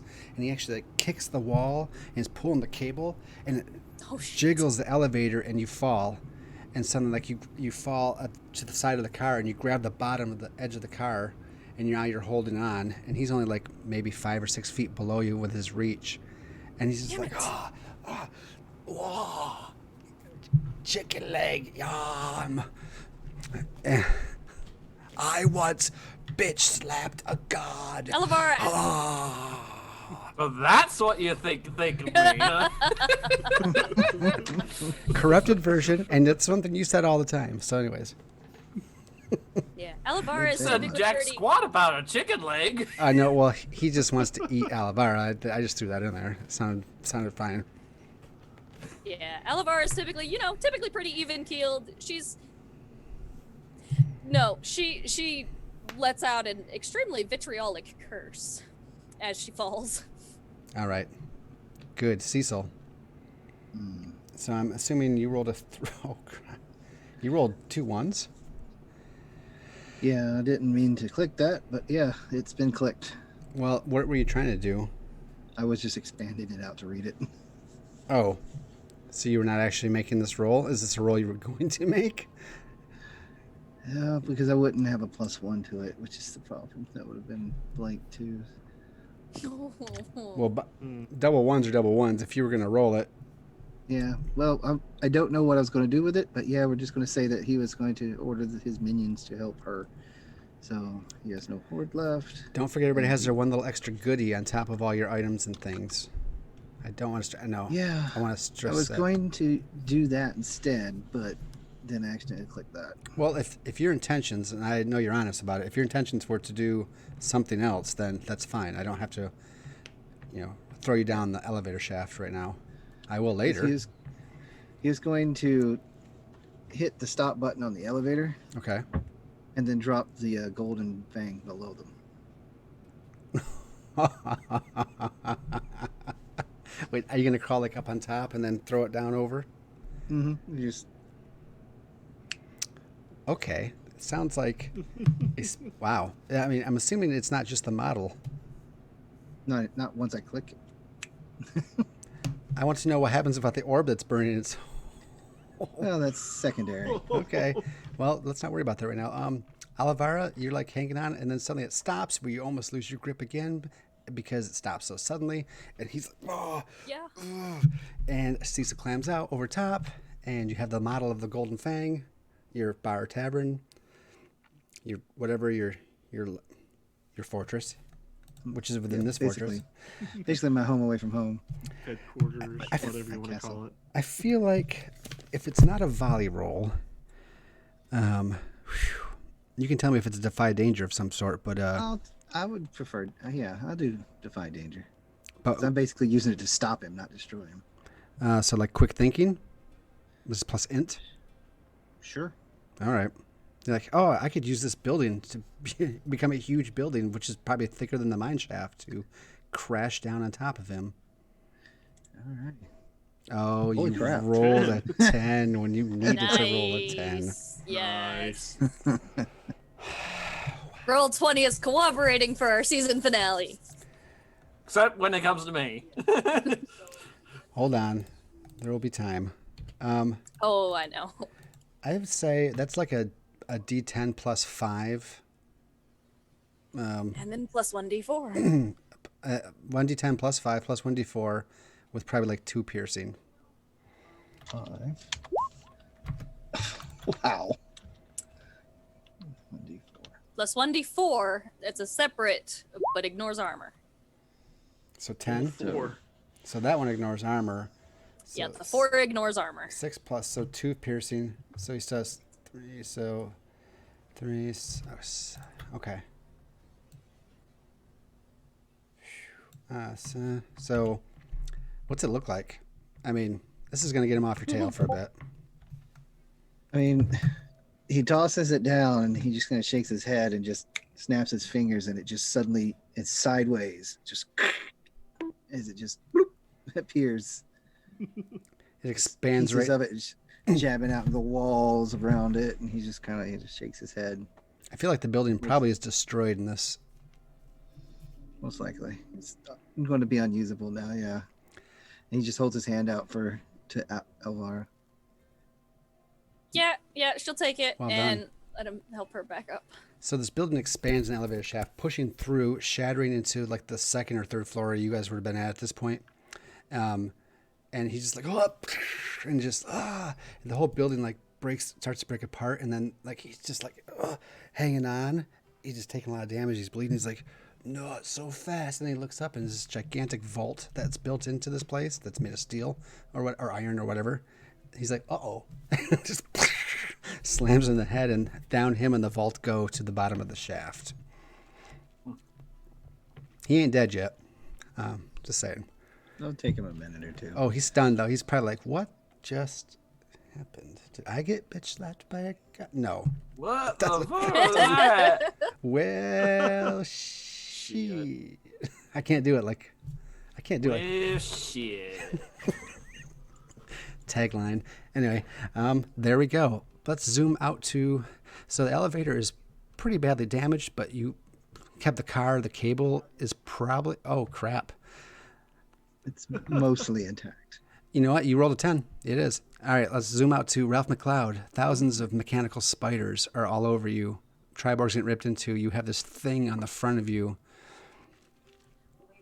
So it is, it's just like, it's like, oh, you ruined my paint job. I'm going to kill you now. Well, the ice cream's melting because of you. Huh.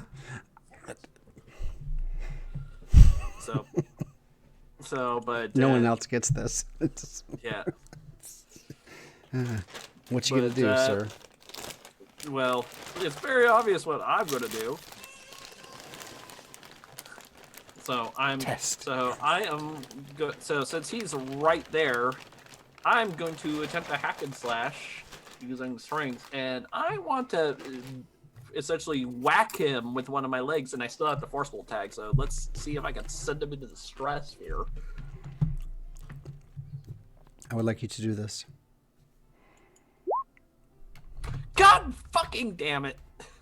Oh no, dude. Oh no. It's not double ones, but that's Oh no. that's bullshit. It is. I didn't expect that. That's insanely bad luck. Oh. Pathetic.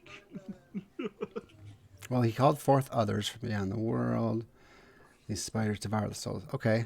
So he's just like, not so fast. So you try to swing at him, and he catches it, and he blocks it aside, and he reaches in with his clawy hands, and he doesn't actually grab your face, even though you think he's going to. His hand stops right before, and just quick like that, he's like, pulls it back, and you feel your soul is ripped from your body. And he takes your soul. And It he's, was at this moment that he knew. He fucked up. Ralph, you are still you, if not all you, because you're still inside the spider. But your soul has now been taken. And he jumps back, and he jumps on the ground. He's like, yes. And he's holding this, like, indigo essence in front of him. He's like, he licks it. He's like, I think I shall eat this in front of you, like a nice eely ice cream cone. You will watch as I devour your soul right in front of you. He's gross. So he doesn't deal HP damage. Instead, he's got my soul on a yo-yo, essentially. If he eats your soul, you probably are in big trouble.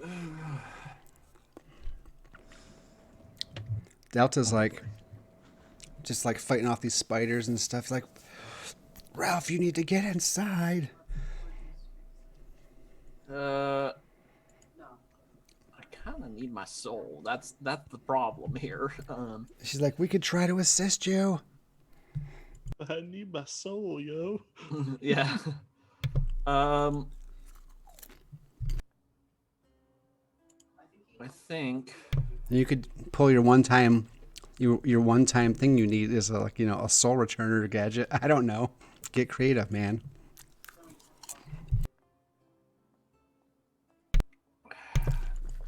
You should pull out a can of Hound Shark Vampire Hull Ghost Man repellent spray, just like Batman pulled out the shark repellent spray in the old Batman TV show a long time ago.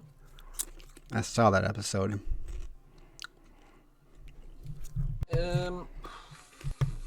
I remember.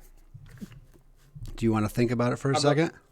I think I know what I'm going to do. This guy. And it's going to hurt because my stock is my health, and I am not very cash money on health right now. But I am going to attempt to craft enchantment, and since I am Soul Forger, I can use myself as the enchantment target. Yep. What you making? And so I'm essentially going to enchant myself to so these little spider bastards that are all over the place, are they mechanical or are they? Yes. I'm going to enchant myself to be a network node, and I'm going to attempt to essentially with the goal of anything within range of me, I can make an attempt to take control. Oh, that's cool. That's very good. So it's going to cost. Turn on my Wi-Fi. Yeah. So essentially, all right. Let's dog this bad boy. Do it. Oh, you rolled a yay. 12. You. So it's only going to cost me one Yes. stock, but so this enchantment's not going to have. So I can pick 2 off this list. Enchantment's not going to have any known side effects, and then the enchantment does not have any weird limitations. So basically, it's just not permanent. Yeah, so it means I have to work on a timer, so to speak, but it's going to be good enough for my purposes because I essentially want to try to attempt a takeover of all these little spiderlings and instead have them all dogpile on Alexander. Okay, do it. I think you have their attention. You just have to make a type of roll. I feel like it's going to be This something. is probably, since it's kind of like programming, I want to say it's probably an intelligence. Yep, that's what I was going to say. Defy danger with your int. Back in the Gibson. I made a 7. My rolls tonight, guys. So it's a 7's a success. You can roll your damage with an extra d6. But there will be a consequence. So 8 initial damage. Wait, then- before you roll. Oh no, go ahead. I said you could. Go ahead and roll that. Yeah.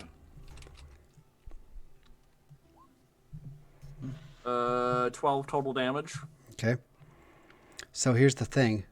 So you program them, the spiders like turn and they all start leaving what's left of the Triborgs, there's not many, and they start like going at Alexander. He's like, ah, and they're crawling on him, and he's doing weird stuff to make them disappear into other pocket dimensions, and just doing really crafty, weird stuff that just your eyes can't follow, and it's really hard to see. He's kind of like he's night crawlering, like style, like poof, poof, poof, but in place and like going through different dimensions and different states of being, and he's holding most of them off, but like that your soul essence starts drifting away from him like a little lofty balloon, and Delta's like, oh, get it, and she goes to get your soul and grab it.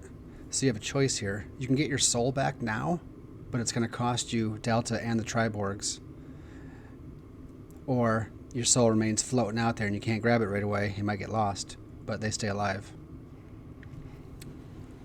That's a hard decision I pose to you for your roll of a 7. And 12 damage is what you did, right? 12? Yeah. This guy has no armor. But knowing Alexander, he's probably got a health pool of a bajillion and one. Well, the reason I gave him no armor is because he always dies in blades, so I figured it was kind of like funny. He has no They die a lot. He dies a lot. Even as a ghost, he almost died. It's so weird when the ghosts almost die. Anyways, I need a decision from you, sir.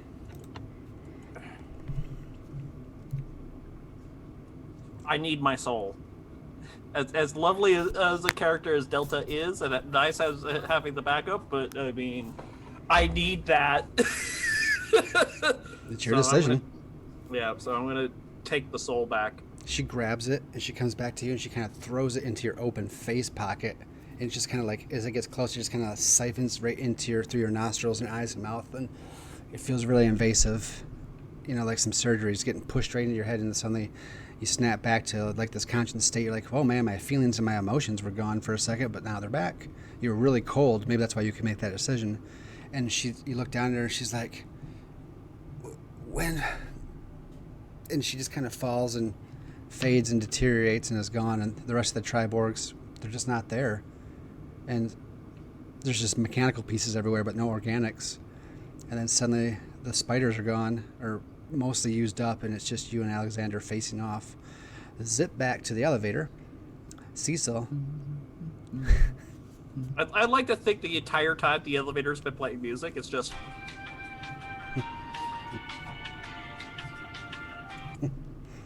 Ding. Commissioned the artist that made this song. So, let's see here. You hear ding, and it's right before the doors slide open. A couple things. You hear from inside your cloak, Cecil, to which you pull your minions from.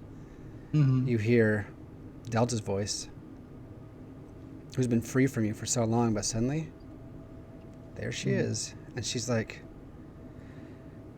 Master. And she ain't called you that for a grip.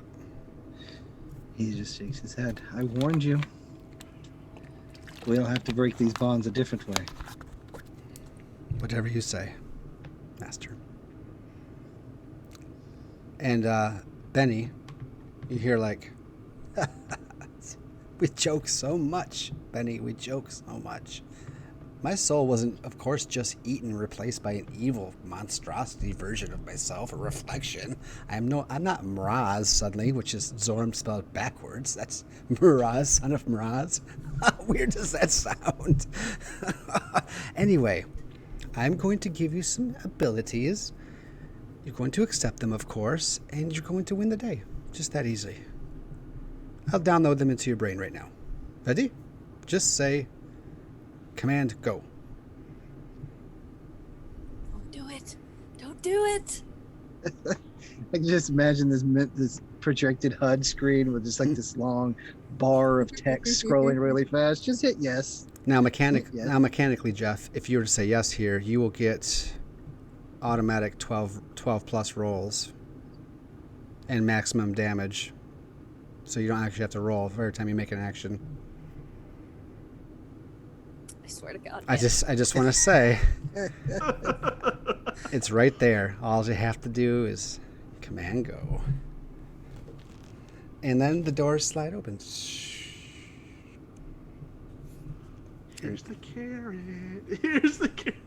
It's a dangly one. Do it. Walking out. I have to look at him out of the corner of my eye as I walk past. Like, okay, there's something going on with him. And just walk out the door. This is the executive He suite. just kind of has like this twitch in his eye, and he's like, His dark black fiery eyes. "Yep." So this is the executive suite. It's lavish. It's got, carpet. It's weird. And fountains. And an open bar. And food court. Actually, no, it's like personal. It's not a food court. Like, that's for the lower. This actually has they got private food bar. This private dining room. And, the spa and a few other awesome things set up here. The Overlord is a pimp. He know how to, he know how to do it. That's how they do. I mean, I'm covered in gold. Yeah. I mean, and, We're not subtle. Pretty extra. We're not subtle. Once we're in control of our powers, we're no longer able to be subtle because we're crazy. Welcome to MTV's Pimp My Breastplate. It's one of my abilities is called Pimp My Castle.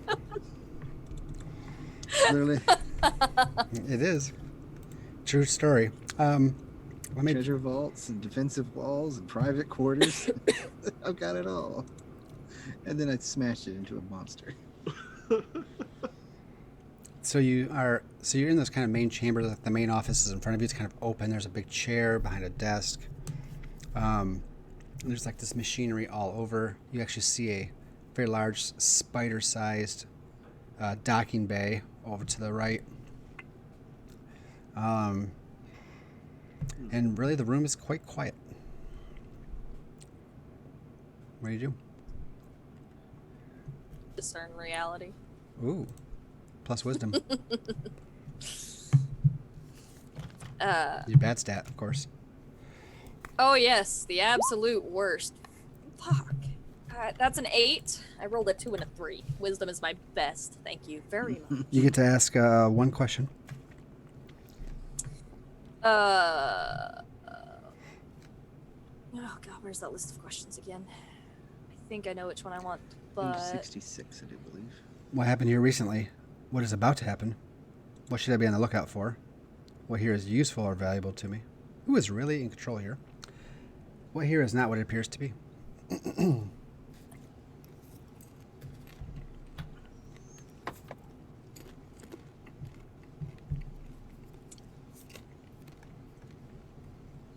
what here is not what it appears to be.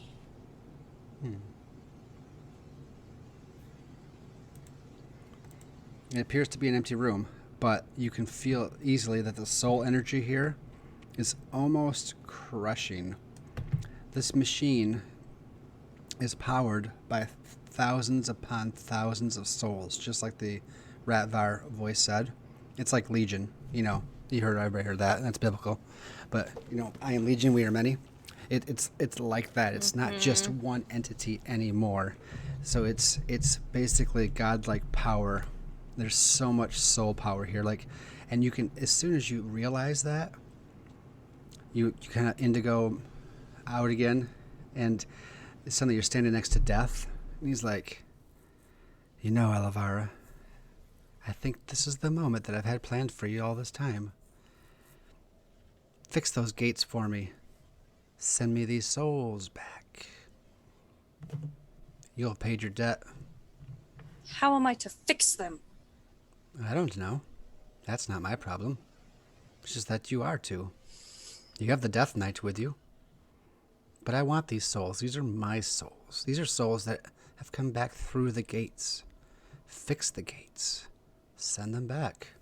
You can almost see he's salivating. He's so wants this prize. He's like, if you do not, I'm taking you instead. And you're back to where you were. But this machine that kind of fills this room, this is main hubbub, but it's So what is this? Alavar is just silently seething at the moment. I gotta say, that's probably the most manager thing that he could have done. It's like, I don't care how you do it, just do it. Otherwise, I'm gonna have your butt. I think that Cecil's going to walk over to the docking station and do like he did to the spider when it was being controlled remotely before. I was gonna say Alavar is gonna Oh. attempt the ritual. What are you doing? Wait, who's going first, though? Yeah. Doesn't matter. Cecil can go first. Alavara has to take time to prep her ritual. And you project your evil power to control an NPC. Well, they're 14, huh? Oh, not a dock. Wow. A 6 and a 5. Hey, but hey, I think that's the highest you ever rolled on that one. Yeah. Usually I roll like 2 3s. Even with a +3. It's like, yeah, you still mostly did it. I know. I hate to say that you don't succeed here. I'm trying to think of how this works. Let me see. Because this is the main. This is the thing. Yeah. Hmm. I'm thinking he doesn't want to keep control. He just wants a single thing. Well, I'm going to say instead of like controlling it, I think you get access when they didn't want you to have access to even be in the machine. You get to be inside the machine. And say you touch the docking station, whatever you do, right? Or you project into it. And you just hear Delta's voice like, I don't know if this is a good idea. And we matrix in, and it's like a computerized version of this. You're in the Sims now. I'm drowning. Who took the ladder out?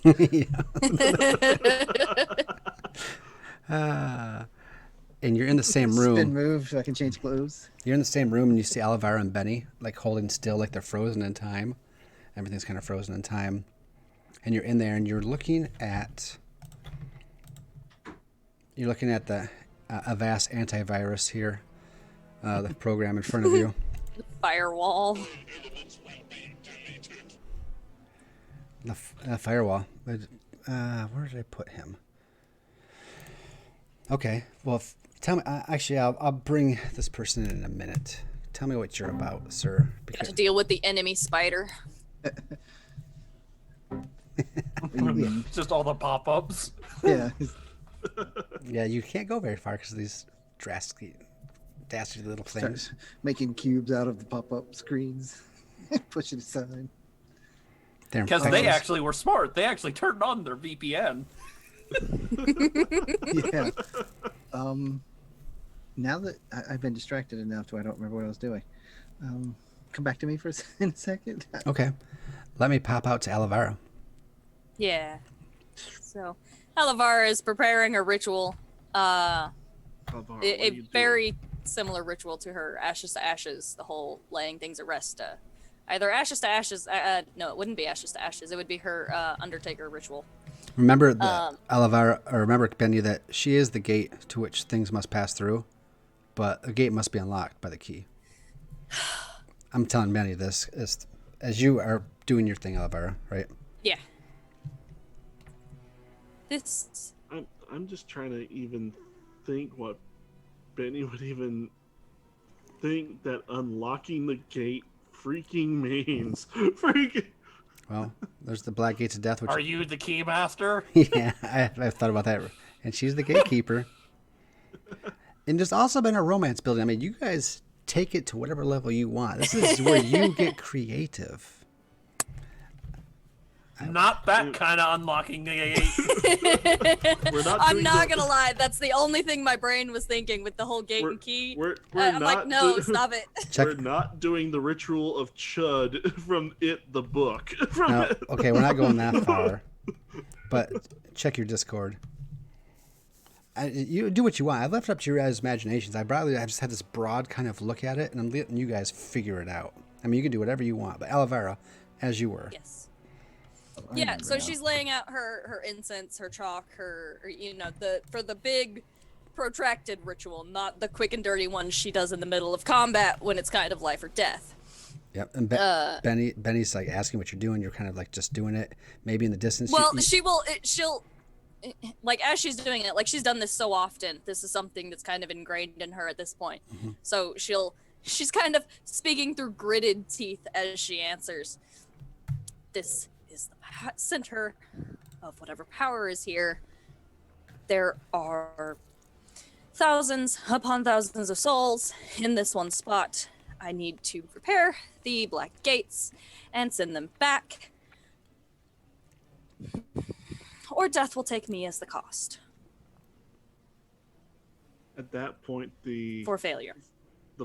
Black flat. I shouldn't have said that. I kind should of not have said that. Coming from his eyes flare just a moment, but then he reaches out and lays a surprisingly gentle hand on her shoulder and says, "Whenever you're ready." Damn, that's good. Now, don't forget, you have the Lucy, Olivera. I am aware. Just saying, we are getting near the end, so Yep. I know. Pull all I'm the That's what I trying was stops, to gonna guys. do. do I need to go back to Cecil? We are really... go for it. Yep. Yeah, no, and then go I for need it. to jump back to Ralph soon as well, because I need to get him back into the game, but Yep. whoever wants to go next. Cecil, is that you? Yeah. Okay. I'm good. He was going to basically set himself as admin, empower user Ralph, basically to give them like heightened access to the system. So There's something follow up I want to do, but that's going to be like I want that to be like the last thing I try to do with the role. So you're in there. Oh, this is not how I expected to have it. This is so rich. Okay. So you're in there, and the whole thing's a program, right? So you're just kind of working in space, and you're power up admin. You're finding him, and then it's when you hit the firewall, and like the program steps back, and something appears in front of you, and he's kind of shorter. He's got this big, like, huge wide jaw, with these. It almost looks like he's got like a really shortened like gator snout, or gator jowls. He's got these goggles on his head. This bandolier of all kinds of alchemical flasks and weird things like that. And it's just like, tick-tock, the time bomb. Firewall protection at its best. And it's like, what's the name of Ratvar exactly are you doing here in my wonderful program? Are you perhaps remembering who I am or were? And I perhaps... paid a lot of money for this location's information. Yes. Well, it doesn't quite matter. I remember, but if you're here to join, let's go ahead and remove your soul now. It would be quite easy. I have the tools for the job. Up. There's a problem. You've been corrupted. We have to reset. Reset? He kind of like... He's like... Let me find out where my... Ooh. Where all my things that will go bad if you do these things. All right. He goes, there are actually 5 different options that could be done. Reset is one of them. Perhaps you'd like to hear all options. Proceed. He's just like, he goes, actually, I don't know if that was a good idea. He goes, obviously, our goal is to let the machine be. We'll spread, of course, and the undead will become the new species of the planet. Not a bad thing, right? You could just, Not ideal, but it is an option. while the machine is powered on, just destroy it. Of course, the backlash would erupt the magic ley lines and destroy the world. Of course. When I always recommended that to be the course of action. Security feature. It's a good one. Destroy the machine while powered down. But give no filter. Not an option. Give no filter to the ley lines. And they'd be free. This corruption would be cut off. Only what was in the world would remain to be cleaned up later. But I think you're talking about a shutdown and reload the machine, or machine override. And then the machine will belong to you. New template. But how can your humanity, this is where the error is, your humanity overridden be better than those that came before you? He'll hold out his hand, and like minions start literally growing out of the palm of his hand. And he's like, "We will break the cycle, and magic will be our minion." He's like, "Oh." He's like, "But option 5, and he steps back. He's like, "Nope, this." He goes, resetting admin. I can't speak to computer speak, but he's basically like, "This is an illegal move." Yeah. He's about to tell you the 5th option, and he just steps back. He's like, "Cannot allow this. I am the firewall. This is my duty." Very well. And then he because normally he would throw alchemical something at you, right? Yeah, that's what I did all the time. Throw an incendiary grenade. I just renamed it. Throw an incendiary program. So Perfect. Trojan. Trojan. Black ice. So let's jump back out to Ralph McLeod.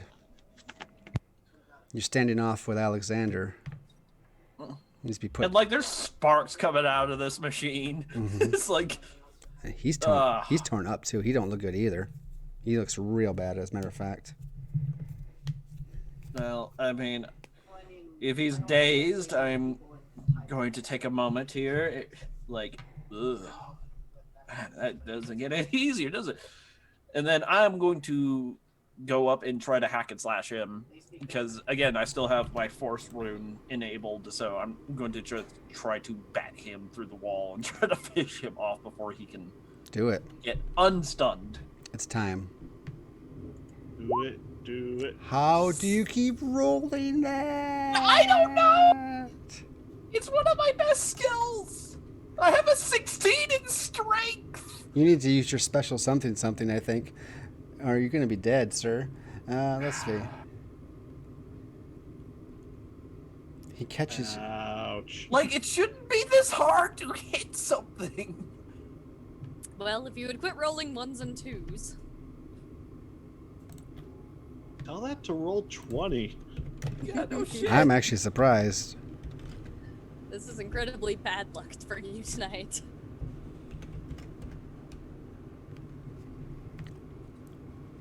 Eight And damage. that ignores 1 armor. It ignores 1 armor. Okay, so that's not as bad as it could be. Two things happen. Well, he forcefuls you. You try to hit him with a forceful leg, and he actually grabs it with momentum. He actually swings you, and you go flying, ass over tea kettle, and you smash through a pane glass window into the factory floor, and right through several machines that are all building these giant refrigerators and ovens and toasters and all kinds of. And as they're being built, there's like bringing a soul out of there's a conduit, like tube that like pops up a soul. And as the machine is built, they take the soul and they insert it into the machine, whatever, like the toaster or the oven. It's like, Janet, the toaster, ready for service. And then it gets packed in a box and put aside. Ruford, the refrigerator, ready for service. And they're just building the machines. And as you're recovering and seeing the damage here, you see a large spider-sized, whatever I called it before, McRackman? a docking station over to one side, and you're inside now, and it's like you hear your father's voice like, "Ralph, you finally came indoors." He goes, "How do you like my upgrade?" And you can tell he's talking about the entire building. He goes, "I told you, I stepped up my game, and now you're inside and the door's shut. I can't wait for us to become one." Like like I imagine there's probably very little of the spider left. Like probably Ooh, yeah. even where I should be hiding inside the spider, it's at this point it's like a convertible. It's pretty beat up. I'm not sure where you're even at. an HP. I'm at 3 HP. He's like, if you dock into the station now, take care of that pesky Alexander problem. It might not be a bad idea. Now you are looking at tons of stock laying all around you because you're in the middle of the factory floor. Let me just remind you. Yeah. It would take a move of some sort to regain hit points, but... So, real quick, I would like to analyze Dwemer to see if I can use the docking station to maybe use that, kind of like how I made myself a network node there for a second. If I could potentially use the docking station as a jack point to maybe jack stuff up. And just as a reminder, I also have Saga City or whatever, however you're supposed to pronounce that. So that means even if I roll a 6 or less, you always have to tell me the truth. Okay. Instead of the one is truthful, one is lie. Oh, ha ha ha ha. They just tell him one truth. Fuck. How do you roll? I hope you're marking all these. Roll 20. What do you have? I hope you're against marking Ralph these today. experiences. I am. I'm just like, I don't know It's the what I did. exact same roll. I don't It's know what I literally- missed and against Ralph Cheerios. today are not getting along. It's is, a 1 it's- and 3, a 1 and 2, a 1 and 3, a 1 and 2. Ask me your 2 questions. What does this object do? What does the docking station do? Like when Ralph or Tim was in it before, he'd be in the spider body, then he could jack into here and go into the building. So it definitely gives you access to the whole place is Tim McLeod, according to you. Like this is the whole building is the machine, including the How is it activated? Just dock with it? the docking station itself, yeah. Yep. And All right. Alexander crawls in through the window. He's like, my groceries are spoiling. The ice cream is melted. My girlfriend is wondering where I'm at. I've been trying to get her a new eyeball. She doesn't have an eyeball. What was her name? I'm trying to remember her name. It starts Cop. blue. She's a blue coat. I was a blue coat. Just because she tried to kill me doesn't mean we can't be lovers. As he's rambling, I'm going to meander over to the docking station, and I'm going to use the thing. Hey, you still rolled a 6 or less, my friend. Still. As you go, you realize that your cannons are no longer attached to your spidery body. Yep, that's fair. Like one is hanging on by a hand or like a thread. Like the other one's already gone. The other one's hanging by a thread. Like you could still use it. It just gets blasted off. Alexander's like, "Oh yeah, I can still shoot a gun. I'm a gunman too." And he just blasts off your cannon. He's like, "Come back here." I like this idea that after the cannon blasts off, a few seconds later, you hear, I'm Susie the Cannon. And he gets wrapped up into a box. It would be Cammy the cannon. Why not? So- Packed away. So, but yeah, I am going to drag my I probably, like, out of the 8 legs, I probably only have 3 functional, and just kind of drag myself over, and I'm going to plug in, but I'm going to use the thing. Oh. So this is going to be the end of the spider body, or this end of the physical body, as I am going to attempt to do a hostile takeover.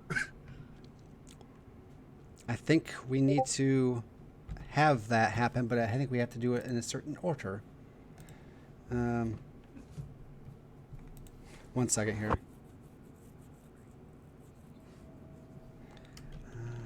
Because at this point, apparently I can't win a fight against the guy who died 4 times in the Blades in the Dark campaign.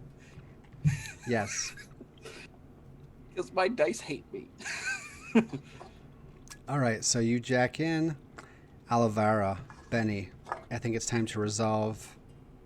This is your moment here. So this is the time to do everything that you can do. Yep. I- So Alivara. Death is there. You can feel him. He hasn't left.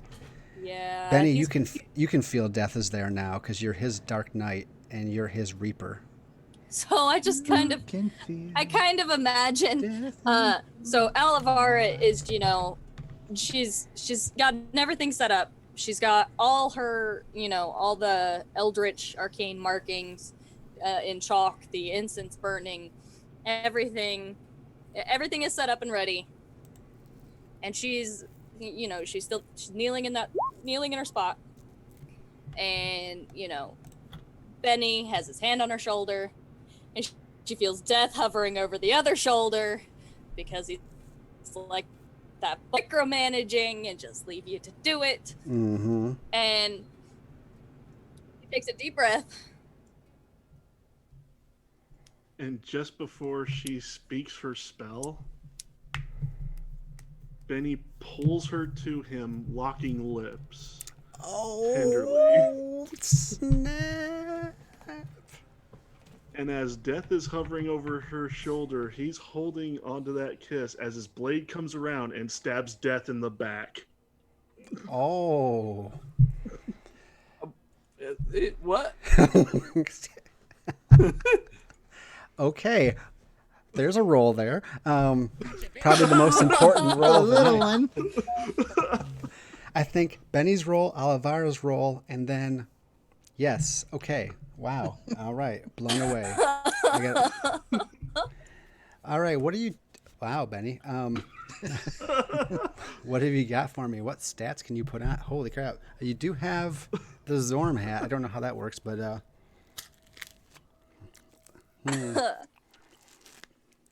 I don't know. Whatever you can stack and put together, Death is going to be surprised as I am. I think at this point, Because literally, it's just holy crap! This is great. Oh, let's see. Yes, Death. He's gonna definitely use a torment to get Hell's Dominion on. Okay. So if he's gonna do damage, it's gonna be that. Well, you're stabbing him with a blade that he gave you. I feel like that's Yep. poetic enough that this is the end that you just gotta hit. But is there anything else you got? Oh, I'm so tempted. Let me do a save real quick. I'm gonna do a wisdom save. Don't do it. No, not that. for your- Anything but that. Oh, I know what you're talking about. He will not say command go. You just said it. No, I'm just kidding. Oh crap! Oh crap! It counts. abort, It counts. abort. Someone else said it. It counts. D&D all over again. Okay, so you're not taking the power because well, I did put it there. You were supposed to be But the he- champion, Cecil or Benny. All But right. He is going to use Zorm's hat. I don't know how, because Zorm's hat, the ability it gave was he could pull something out of it one time, but after that, it just becomes a regular hat. It's a whatever item you need in the situation. Your players can obviously help you here. This is the end after all.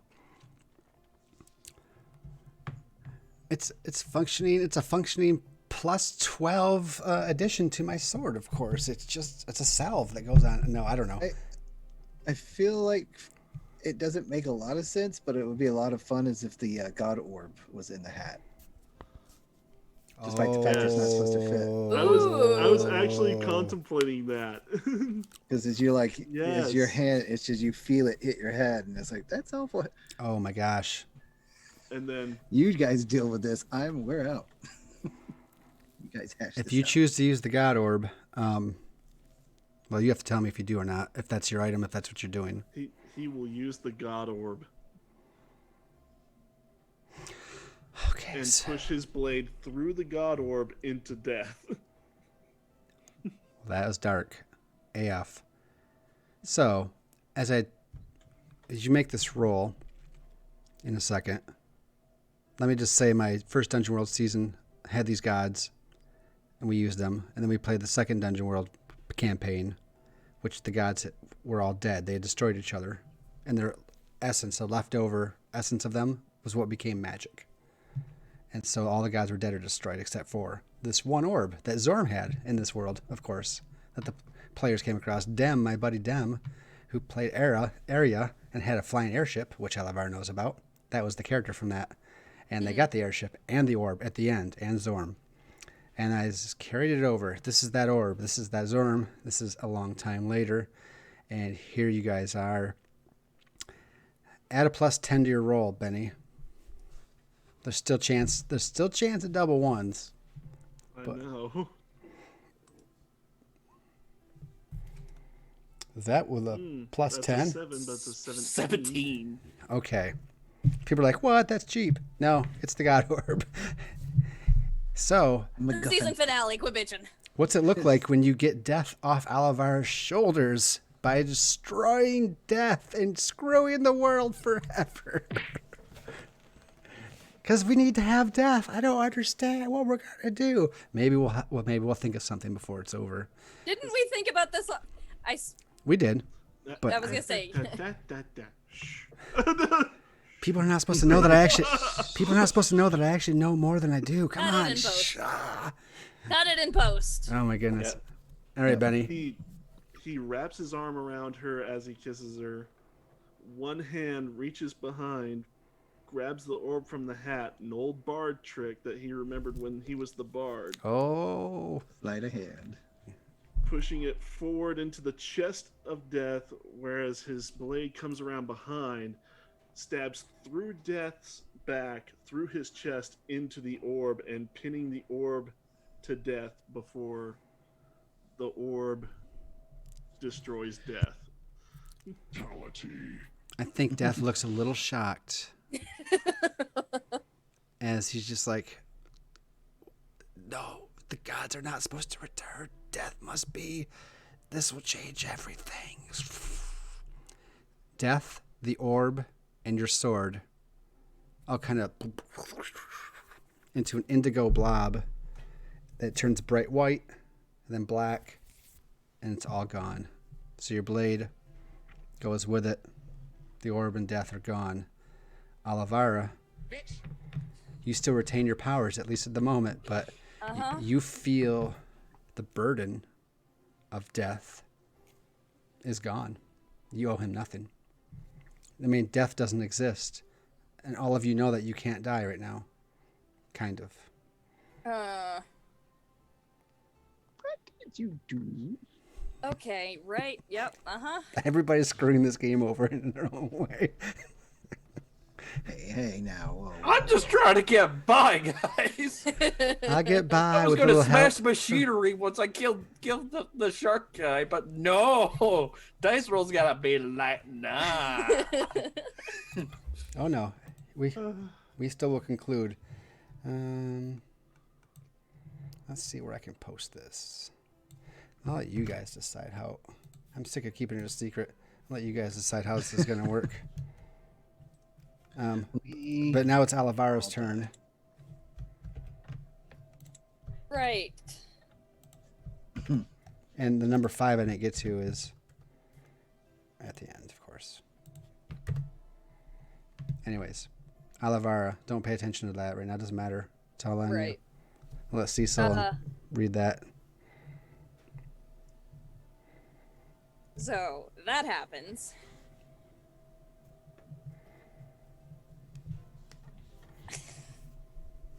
Alavara is, let's say, stunned for a moment. Smitten.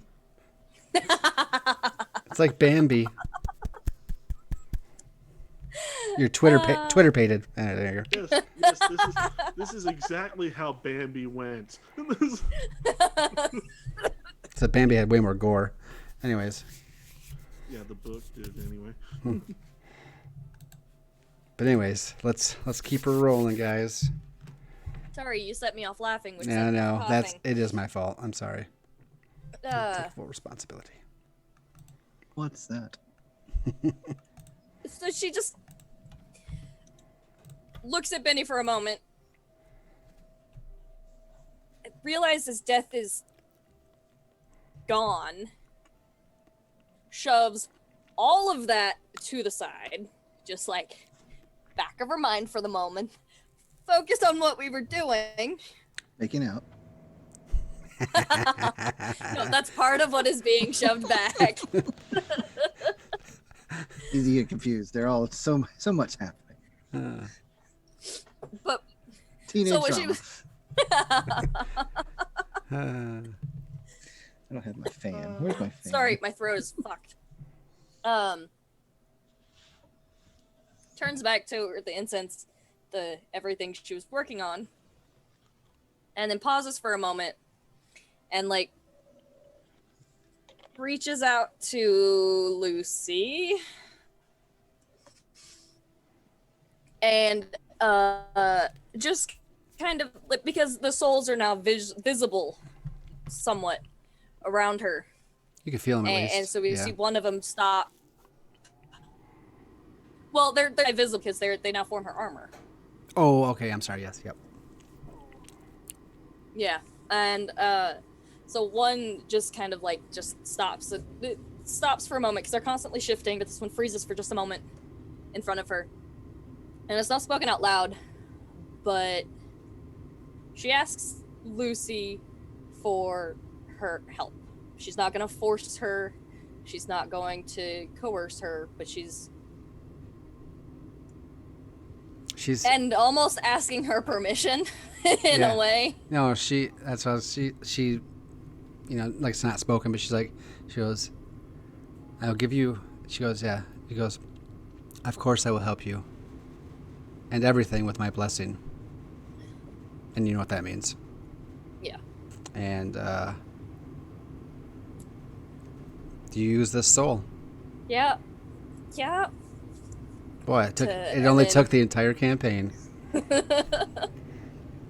then she completes the ritual, the whole the chanting, incense, and all of that. And what's this ritual actually doing? What's the point?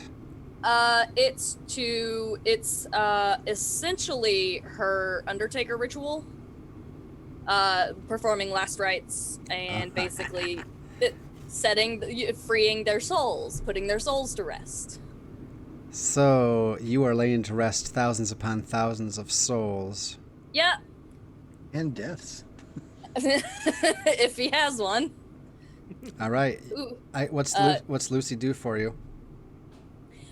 So technically that doesn't have a role assigned to it, but I feel like this move should.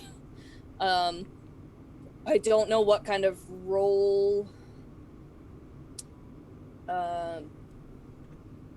So Lucy's like, she said, with my blessing, she goes, these souls will rest and the gate will be healed, but there must be death. You must replace death. Someone must be put in its place. And it will be yours to decide whether it's you or someone else. And just boom! All forms of indigo magic are gone. Indigo colored magic no longer exists. The soul's power in this building are gone. The machine begins to shut down slowly as all the souls at power and all the ones that were misplaced are just gone in a bright white light. And you guys are probably like thrown to the floor.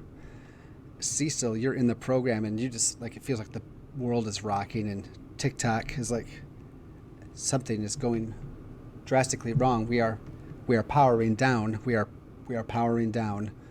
And Cecil grabs his by the shirt and he says, accept new user, accept new source. He goes, no, it goes against my programming. It probably gonna need some type of roll to convince him or something. Yep. And this is Ralph is jacking in, like his physical body is being separated and becomes nothing and becomes whatever, becomes a part. And he's going into the mainframe, right? Yep. And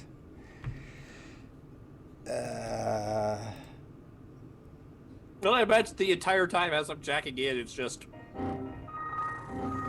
as the whole machine just starts flipping the fuck out. it is. It wants to just drop and be destroyed or just quit, and it's starting to power down because it has no power source anymore. It's like, woo. Benny and Alvaro have done it, restoring death, cutting off corruption, but this machine still has a really hardcore stranglehold on magic as its source. What are you going to do, Overlord? I'm trying to think if I could defy danger on this or something that would work. I think there's always a way to defy danger.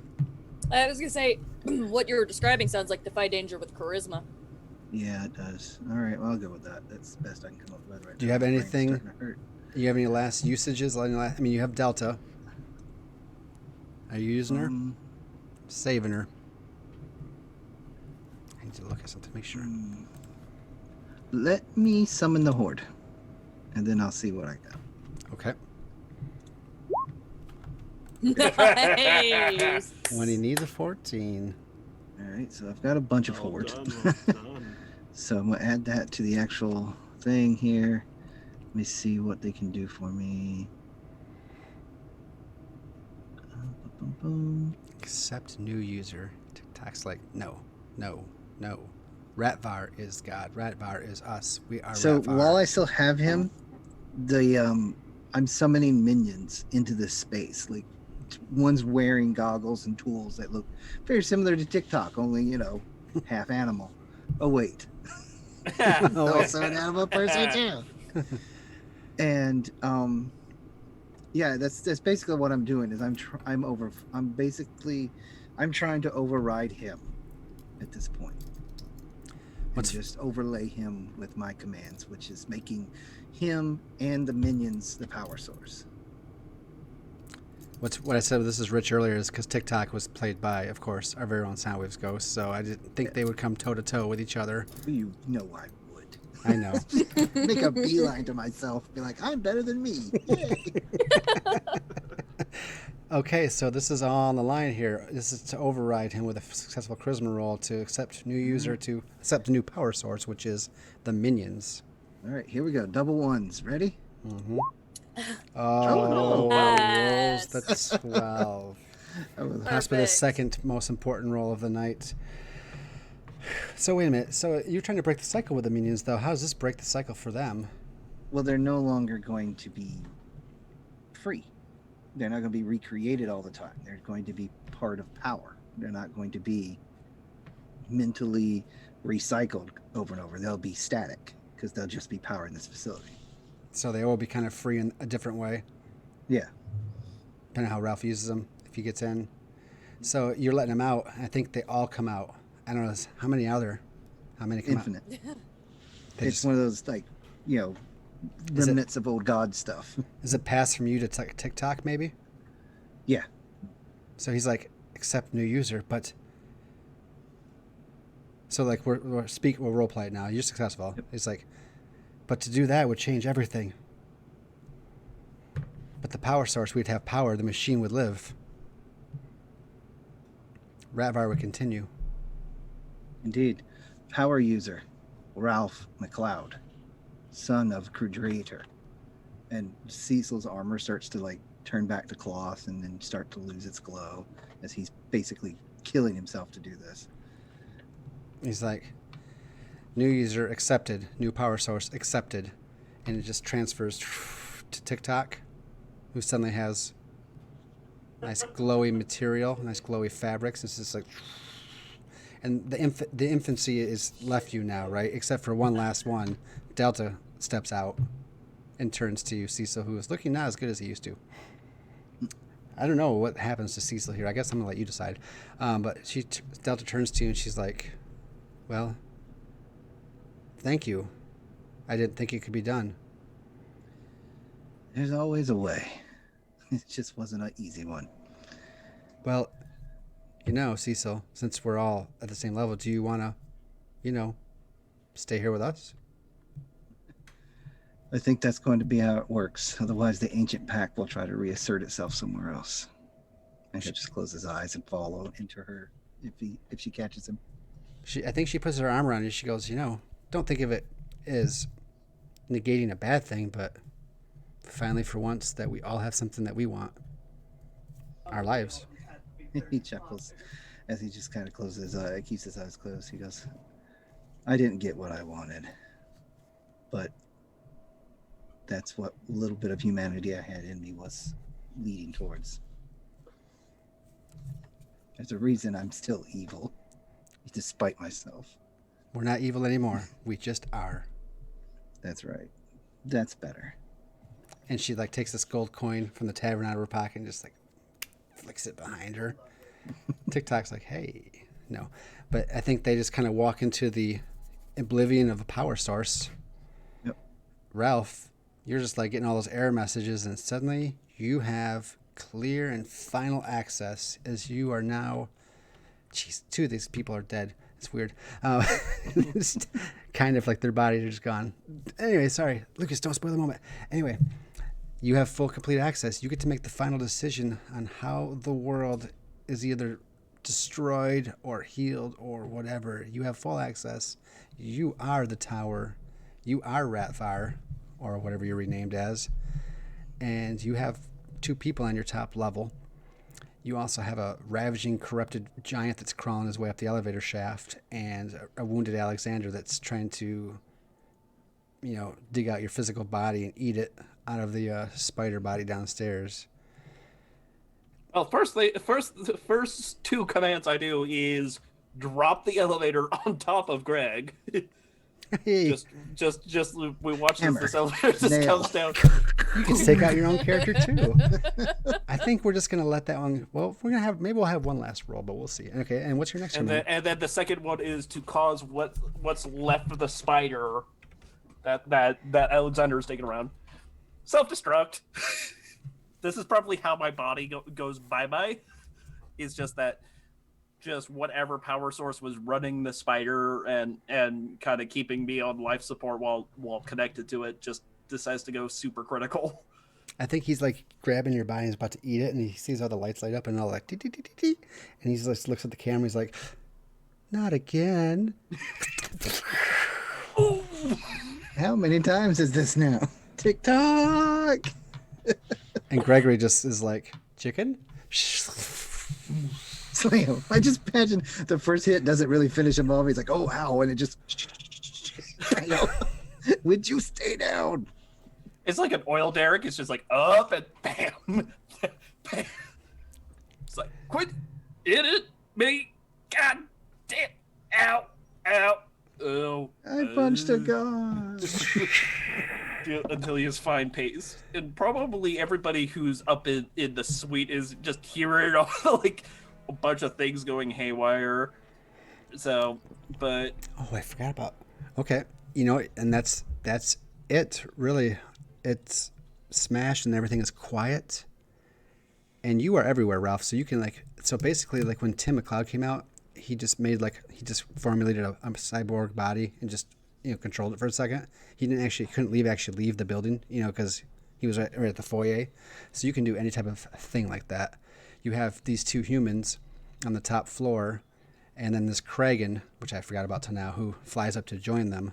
But everything is quiet. The factory is shut down, unless you command to start. But it's been repowered by a new source that you're not sure you recognize. But at the same time, no, you didn't sure it was. But it's very, very, very familiar to you. And there's like a brief prompt, and then like Cecil, you get like a little chat bubble right next to you. It's like, motherfucker, is that you? You get like a text response. Am dead. Leave me alone. Wow. All right, then dot. And then it Don't just like don't blow this up. Or Yeah, don't screw this up. yeah, and then it's just like rip, R.I.P. Tombstone emoji. So Yeah, Yeah. talk later. So I think three things. And then I think three things will have to happen here. You'll have to decide what Ralph is going to do as far as how the machine works. Have your final conversation with Alavara and Benny Dot like you're together, and then Alavara and Benny have to decide how death works. And then any other closing statements from anybody, and that'll conclude our campaign. all right, so looking at the options you have laid out for me here. I planned to reveal those. I planned to see what you guys would do, but kind of just, they were just kind of.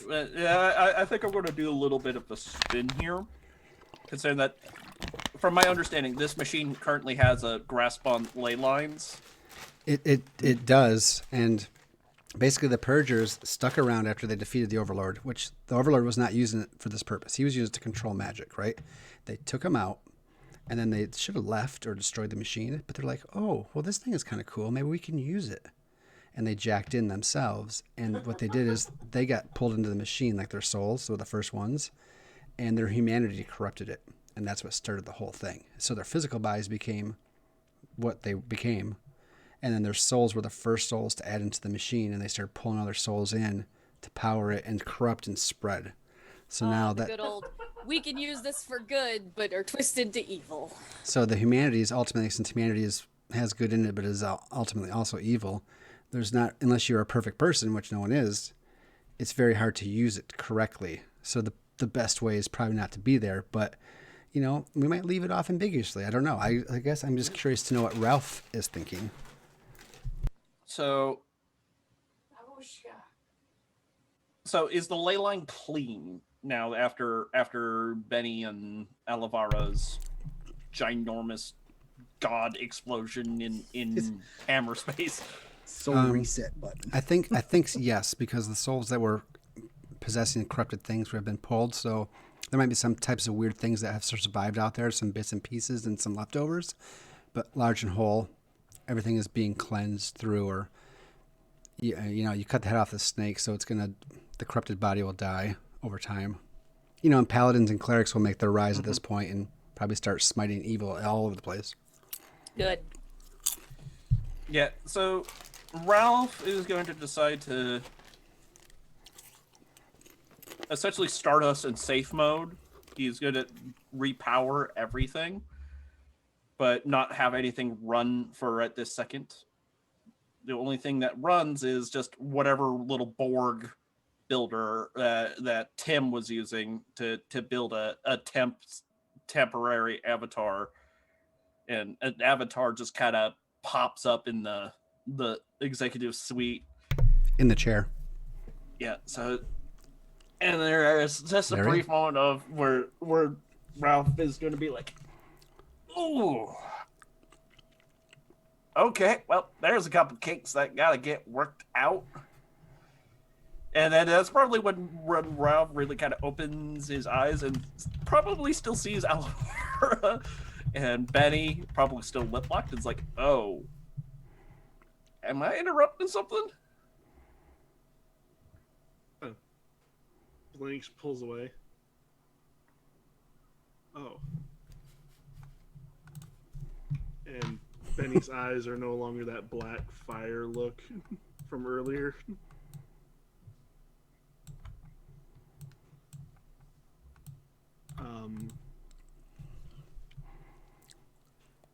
Where's Cecil? Cecil's in here, but not in here. That's the best explanation I could kind of give right this second. I'm still getting kind of attuned to database a little bit. Yikes, there is a lot of... And it's like there's brief muttering of, why on earth would you format something like that? Such an inefficient method. It's you, but it's not you. Yeah. Short version, I got my ass handed to me by a giant shark-looking thing. And so I kind of had to ditch my body and hitch a ride. And, well, now this is kind of me, but I mean, I could do this. And, like, there's a brief moment where he'll hit, like, I could do this, and he gestures to himself. But I could also do this. And he probably points to, like, there's, knowing it's an executive suite, it's probably like a coffee maker or something. And we watch just this coffee maker just turns on and just makes some good Java. So, but Planning to do. But I mean, As far as system checks go, it looks like whatever the hell you two did managed to take all the jank out of the machine, and then whatever Cecil did apparently allowed me to take admin privilege. This just and like there's a bunch of more gobbledygook, and it's like, wait, no, yes, admin, but this is also just me now, kind of. Okay, so knowing that, what are you going to do?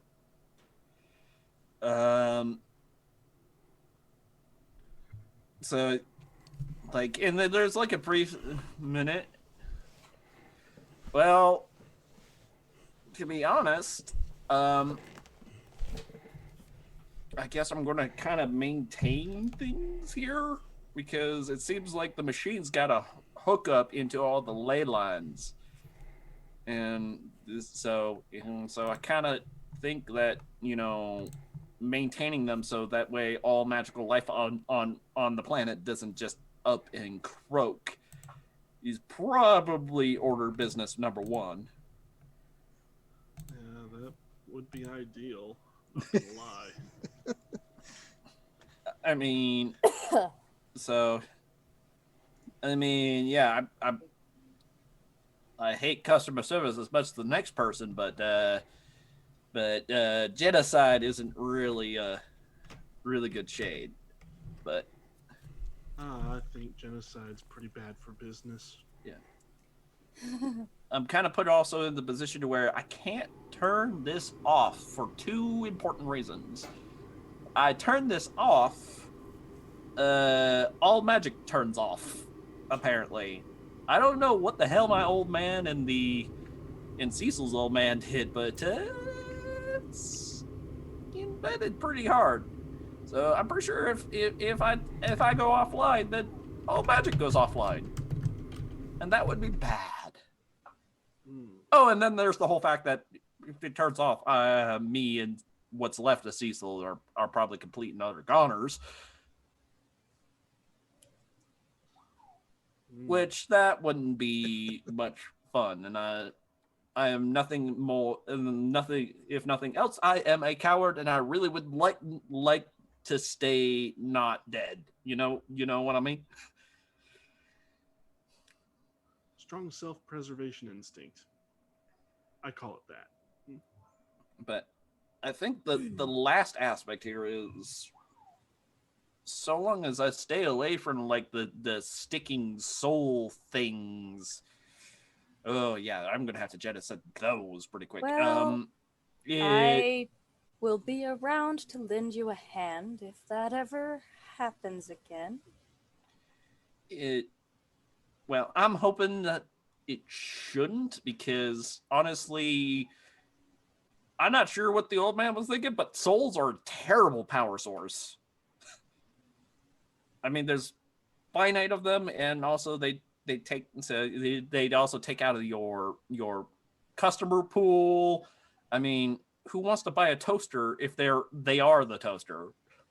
Yeah. I mean, but Exactly.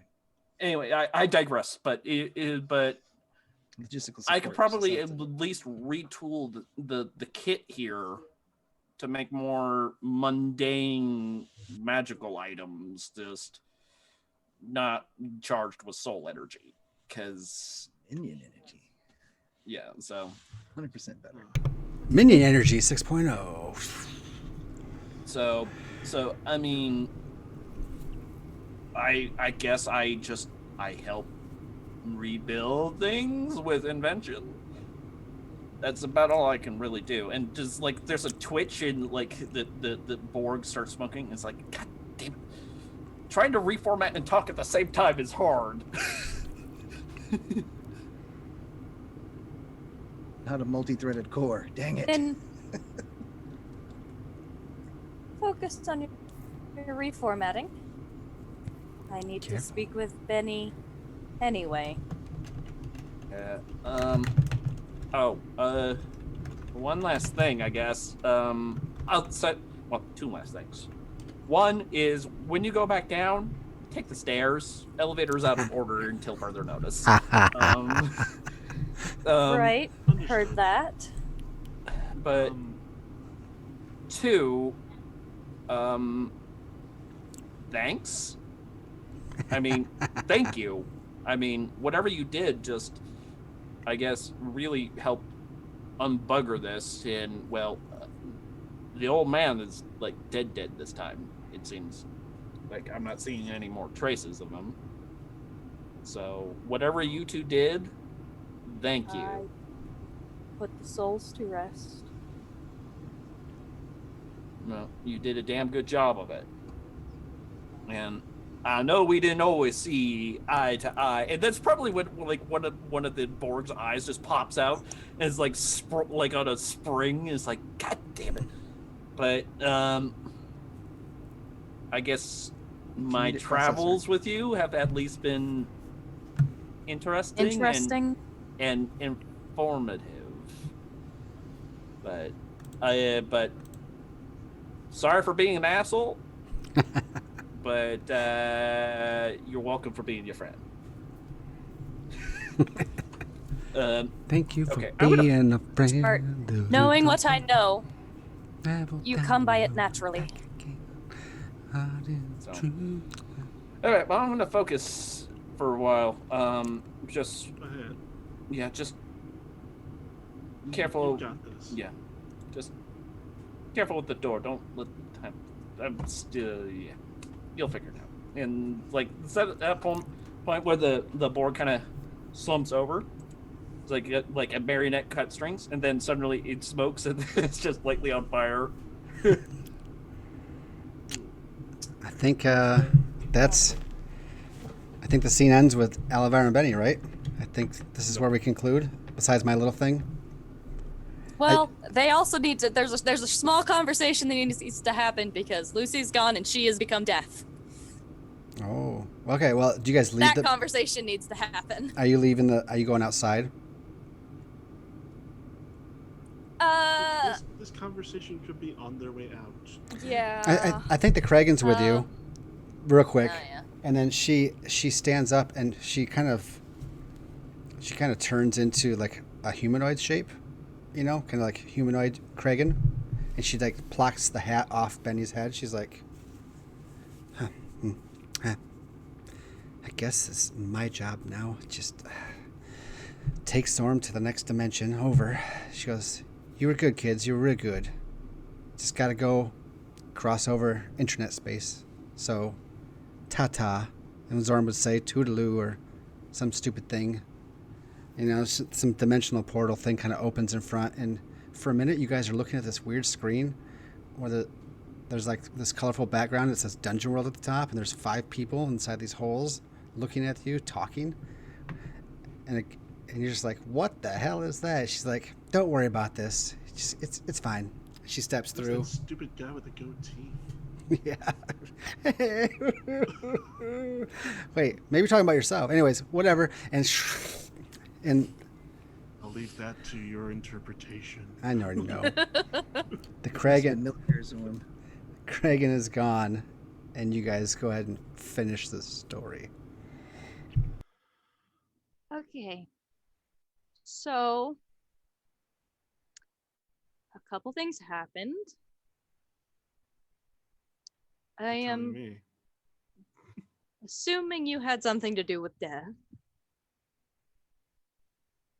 A little. Something I'd been plotting in my mind for quite some time. I cannot say I blame you. Right. Okay. I'm just going to go over this in the order that it happened. All right. So, Lucy is gone. I saw that. Don't worry. Okay. I understand. Somebody needs to take the place of death. Let me guess. You took the job. Yes. I think should be able to be shared. I could pass it on to another if they wished, but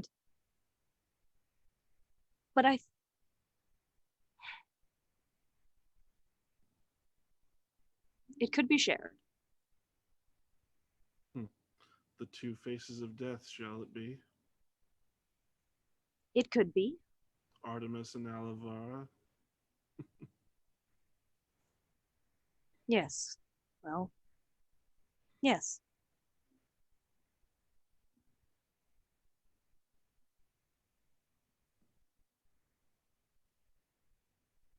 It doesn't sound like a bad job. No. Quite a lot easier than these last few. How long has it been? Weeks? Months? Only thing is, I owe Ralph for fixing my fiddle.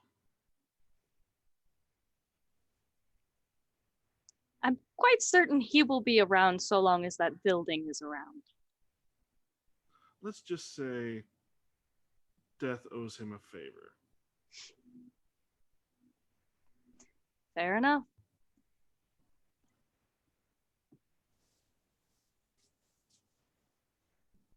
There was a barber and his wife, and she was beautiful. Fade to black.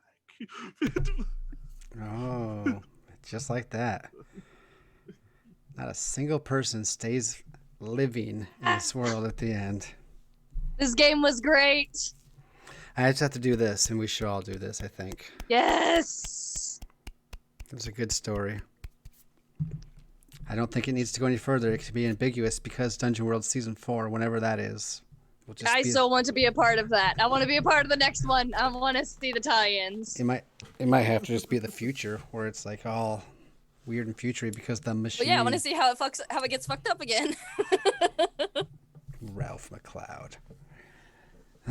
Well... Great, this could not have ended better if you had planned it. I did plan it. Precisely.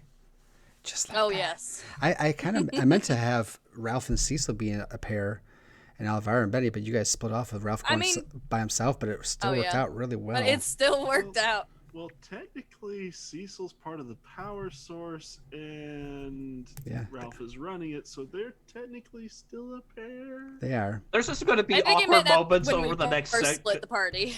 Yeah, there's going to be awkward moments just over the centuries now of just like Cecil is going to be just chilling, couple of minions just chilling out in the digital bungalow, and just the prompt comes up is like, "Hey, you want to play D&D?" Still dead. Still dead. Vacation. Still dead. Vacation. Still dead. Vacation. Oh my Didn't get the girl. Good to go. BRB. BRB. AFK. Well, guys, we were here a little longer than normal, but I appreciate everyone's time and those who watched. It was the exciting end of a 13-session go at it, and it was good. Unless you'd like to play, we have to end the Dungeon World Season 3 and rest for the holidays, for Christmas is but a week away. So we got to get ready for that, and then New Year's is too. So we have more games, and all of these cast members will be returning in games we still have to finish up for the year, which is Band of Blades and Dungeons and Dragons. We got at least to try to do one more session of each, and then we'll be taking hiatus for a few months as I have a new baby coming in, and I got to be dad again, Dad 2.0. So, but there might be some other things that run on this station while I'm gone. There might not, but we're going to come back with some ideas in the spring. I had this crazy idea of, like the radio shows that had the sound effects and everything. I had the idea of scripting a show, but having us be like with our live faces, or like have one person like how John there does the soundboard. So you got to have a narrator, a sound person, and then like some actors, and just have something that's scripted, and then just have fun doing something like that that's already pre-planned. So that could be great. It's something Count me in. I would think it would be one it's theater. Time, honestly. So I'll talk to you guys. It's live theater. That's literally what it is. I mean, it could be internet version. It could be shorts. It doesn't have to be longer either, So yeah. But we'll talk. I have Do an ideas. episodical. Yeah. Do an episodical. So it's just one thing that stands out. Tune in next time for next time on. But that's me. I don't have much to say. We have other things going on. Anyways, let's just do some quick shoutros. At least I'm tired. It was great. My mind has to go think about all this, and yeah, that's all I have to say. So I'm just gonna go ahead and I'm gonna hand it over to, let's see, in order of who went out first. So it'll be Cecil, Ralph, and then the last two, and we'll just say our goodbyes, and we'll be all done. So thanks, guys. I All right, appreciate y'all being here. Oh, I'm Soundwave's ghost. I played Cecil that kept trying to die early on because I wasn't happy with the playbook. And then he actually ended up wanting something else and changing from wanting to be evil all the time and not having fun with that for a bit. And then he couldn't die. He just couldn't die. No matter what I tried, he just wouldn't die. So I was like, okay, we'll try something else. And at the end, I reverted him back almost to where he started from, of avoiding reality. And that's where he's ended up. Which is funny to me because that had this unconscious arc where he was trying to, he was flirting with this person and trying to do all this stuff with them, but not say anything to him because he's stupid. And then when that didn't work out, because of course it won't if you don't say anything, he goes back to wanting to hide away and disappear, which is what he did. It really worked, actually. It doesn't work in real life. The not getting what you want. Hey, see, Yeah. That's good. But It anyway, can't always get what you want. copyright. But anyway, yeah, we've been here on Tuesdays playing this or playing Alien RPG. Thursdays was Banded Blades for a while. We're probably gonna have to come up with another night for that for 1 week just to finish that off. Future projects, I'm working on a Mecha versus Kaiju idea right now using Foundry Virtual Tabletop instead of Roll20 because I'm practicing rolling in that other version of a virtual tabletop, and it's fair 90% of the time instead of always against the players.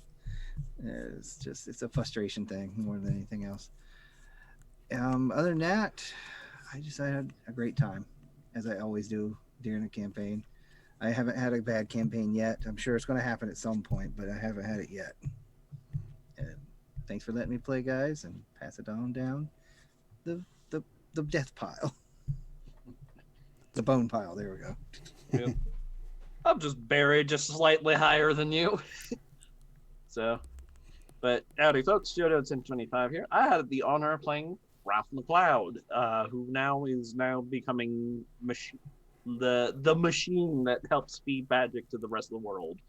I gotta say, it was a blast to play this character. When originally I was asked to come onto Dungeon World and it's like, hey, high magic kind of scenario and something's gonna break. It is like I kind of just picked the Enchanter, and then it's just like, well, what's the quirk? Toaster repair guy, and then I got to run with it. So big thanks to Lucas for letting me have my dumb toaster idea and running with it. It was dumb, but epic center to the campaign, so it was good. So, but yeah, this was very enjoyable for me. It's nice to play something that's not so crunchy ever so often, and so I found it very enjoyable. But right now, I'm currently involved in the other 3 games on the channel. So the D&D 5th edition Sunless Citadel as Richter Markel, the halfling rogue, so the court bard, whatever you want to call it. And then the Tuesday game of Aliens RPG, where I'm currently playing PFC Dante, but I have a feeling that Dante is probably not going to live much longer. And then I'll have to jump on I'll have to take over a new NPC. That is if we don't all just die from orbital bombardment. That's also an option. Also an option. So, and then normally I also have the honor of playing the commander for Band of Blades, / many characters over there because we get to switch characters all the time. So lots of things on the channel that I get to boogeyman around. But when I'm not here on Lucas's channel, you can catch me. Well, normally you can catch me over at my channel, twitch.tv/Jodo1025, where I run a lot of charity content. So I run mostly Dungeons & Dragons 5th edition as the game master, and my casts have been wonderful. So Titan Summer Ron is my long-standing series that has been the gift that keeps on giving. So, and then we just finished up the Keld Saga, but we also coming down the pipe one that I am actually not DMing. Instead, I play as Jibjob Uru Kraka for Fate of the Kaiju, the final chapter of the Terrible Taras trilogy, run by my dear friend and cousin, Mighty Mr. M. And that's been also a lot of fun. However, right now, I'm on hiatus. So after closing out the Keld Saga, I'm taking a break between a lot of life stressors and then also scheduling for next month. I'm going to be off the air for a little bit. I might do 1 or 2 little video game streams, but other than that, probably nothing from me officially until I kick off fundraising for Extra Life for the 4th year in a row for 2021 sometime in March. So March 2021, we'll come back and we'll continue our raising money for sick kids. I will say that this year has been very good. We raised close to $3,500 for Extra Life charity this year on my channel. So big accomplishment, and it's because of folks like you out there in the audience, and because folks like my fellow cast members who put up with me, and folks like Lucas who also help pimp out my streams when I when I go live. So, but with that, I will turn it over to eeny, meeny, miny. Let's go with the Death Knight down there. Hello, everybody. I am Jeff Beck. I played Benny Dot, aka Artemis Baker, here in Dungeon World. It has been an absolute blast. Had him start off as the bard, and then after a while of just honestly not feeling satisfied with his role in the group, had him switch over to the Dark Knight, and I honestly wish that I had found this class far sooner, because that just fit far better with everybody. And then, oddly enough, the whole thing between him and Alivar just seemed to started happening just kind of out of nowhere.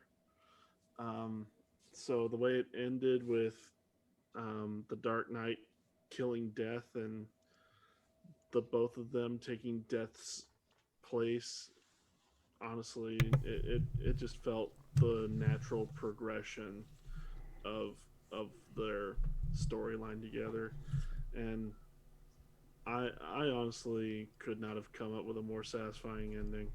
I really couldn't have. I had so much fun. Thank you again, Lucas, for running the game, and my fellow cast members for putting up with my crap.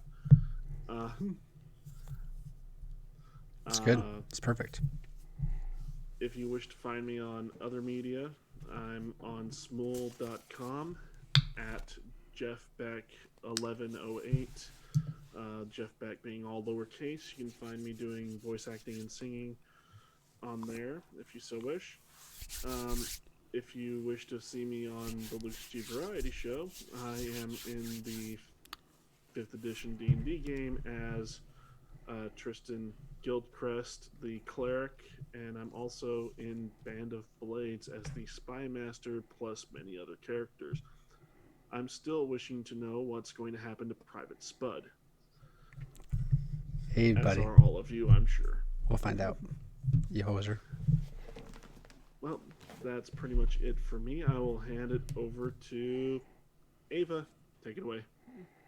Me, I'm Ava Rogers. You can find me mostly on Twitter at ThatNerdyWriter, where I talk mostly about my writing. Also tend to post links to my other streams and whatnot that I'm on.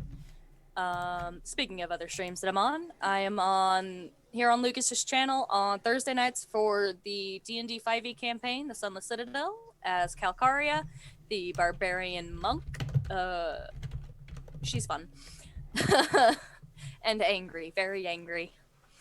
Other than that, you can find me on Monday nights over on twitch.tv/Master of Rem, REM, for a Dresden Files game using the Cortex Prime system, where I play an Irish firecracker who knows absolutely nothing of magic, who was just given a shop that turns out to be a magical repository of some kind. So that's gonna be fun. And I think that's all I've really got at the moment. This game was so much fun, Lucas. I am so glad. I'm not quite sure how I got invited to this, to be honest, because this was my introduction to your channel and everything going on here.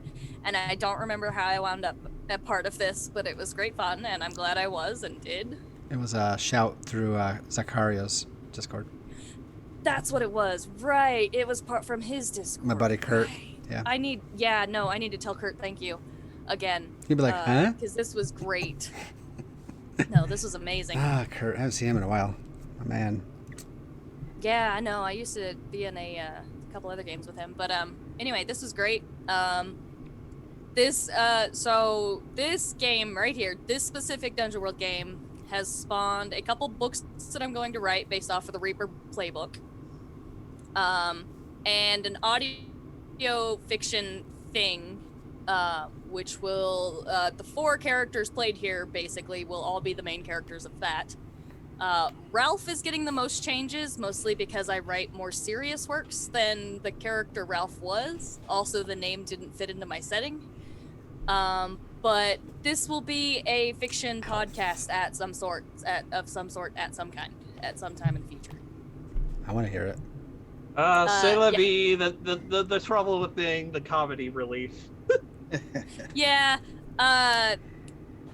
Well, the comedy relief normally dies, and I'd rather not kill off one of the main characters. I say that now. We'll see. They die when they have to die. That's just how it is. Yeah. No. You kill your sweeties. That's what Stephen King says. Kill your darlings. Kill your yes. darlings. Yep. But yeah, no, this game was great. I had so much fun. Follow me on Twitter. All right. This was great. I guess that's where we got to close, and I appreciate the time for everybody here, my players, the people in the audience, and I had a great time. And we're looking to do more stuff. Catch us in 2021 as we all come back for a better year and all kinds of new delicious things. So, and with that, we are out of here. Everyone have a good night. God bless and good gaming. Have a Merry Christmas, Happy New Year. See you in 2021, except for the games that we'll still play this year. But anyways, peace, guys.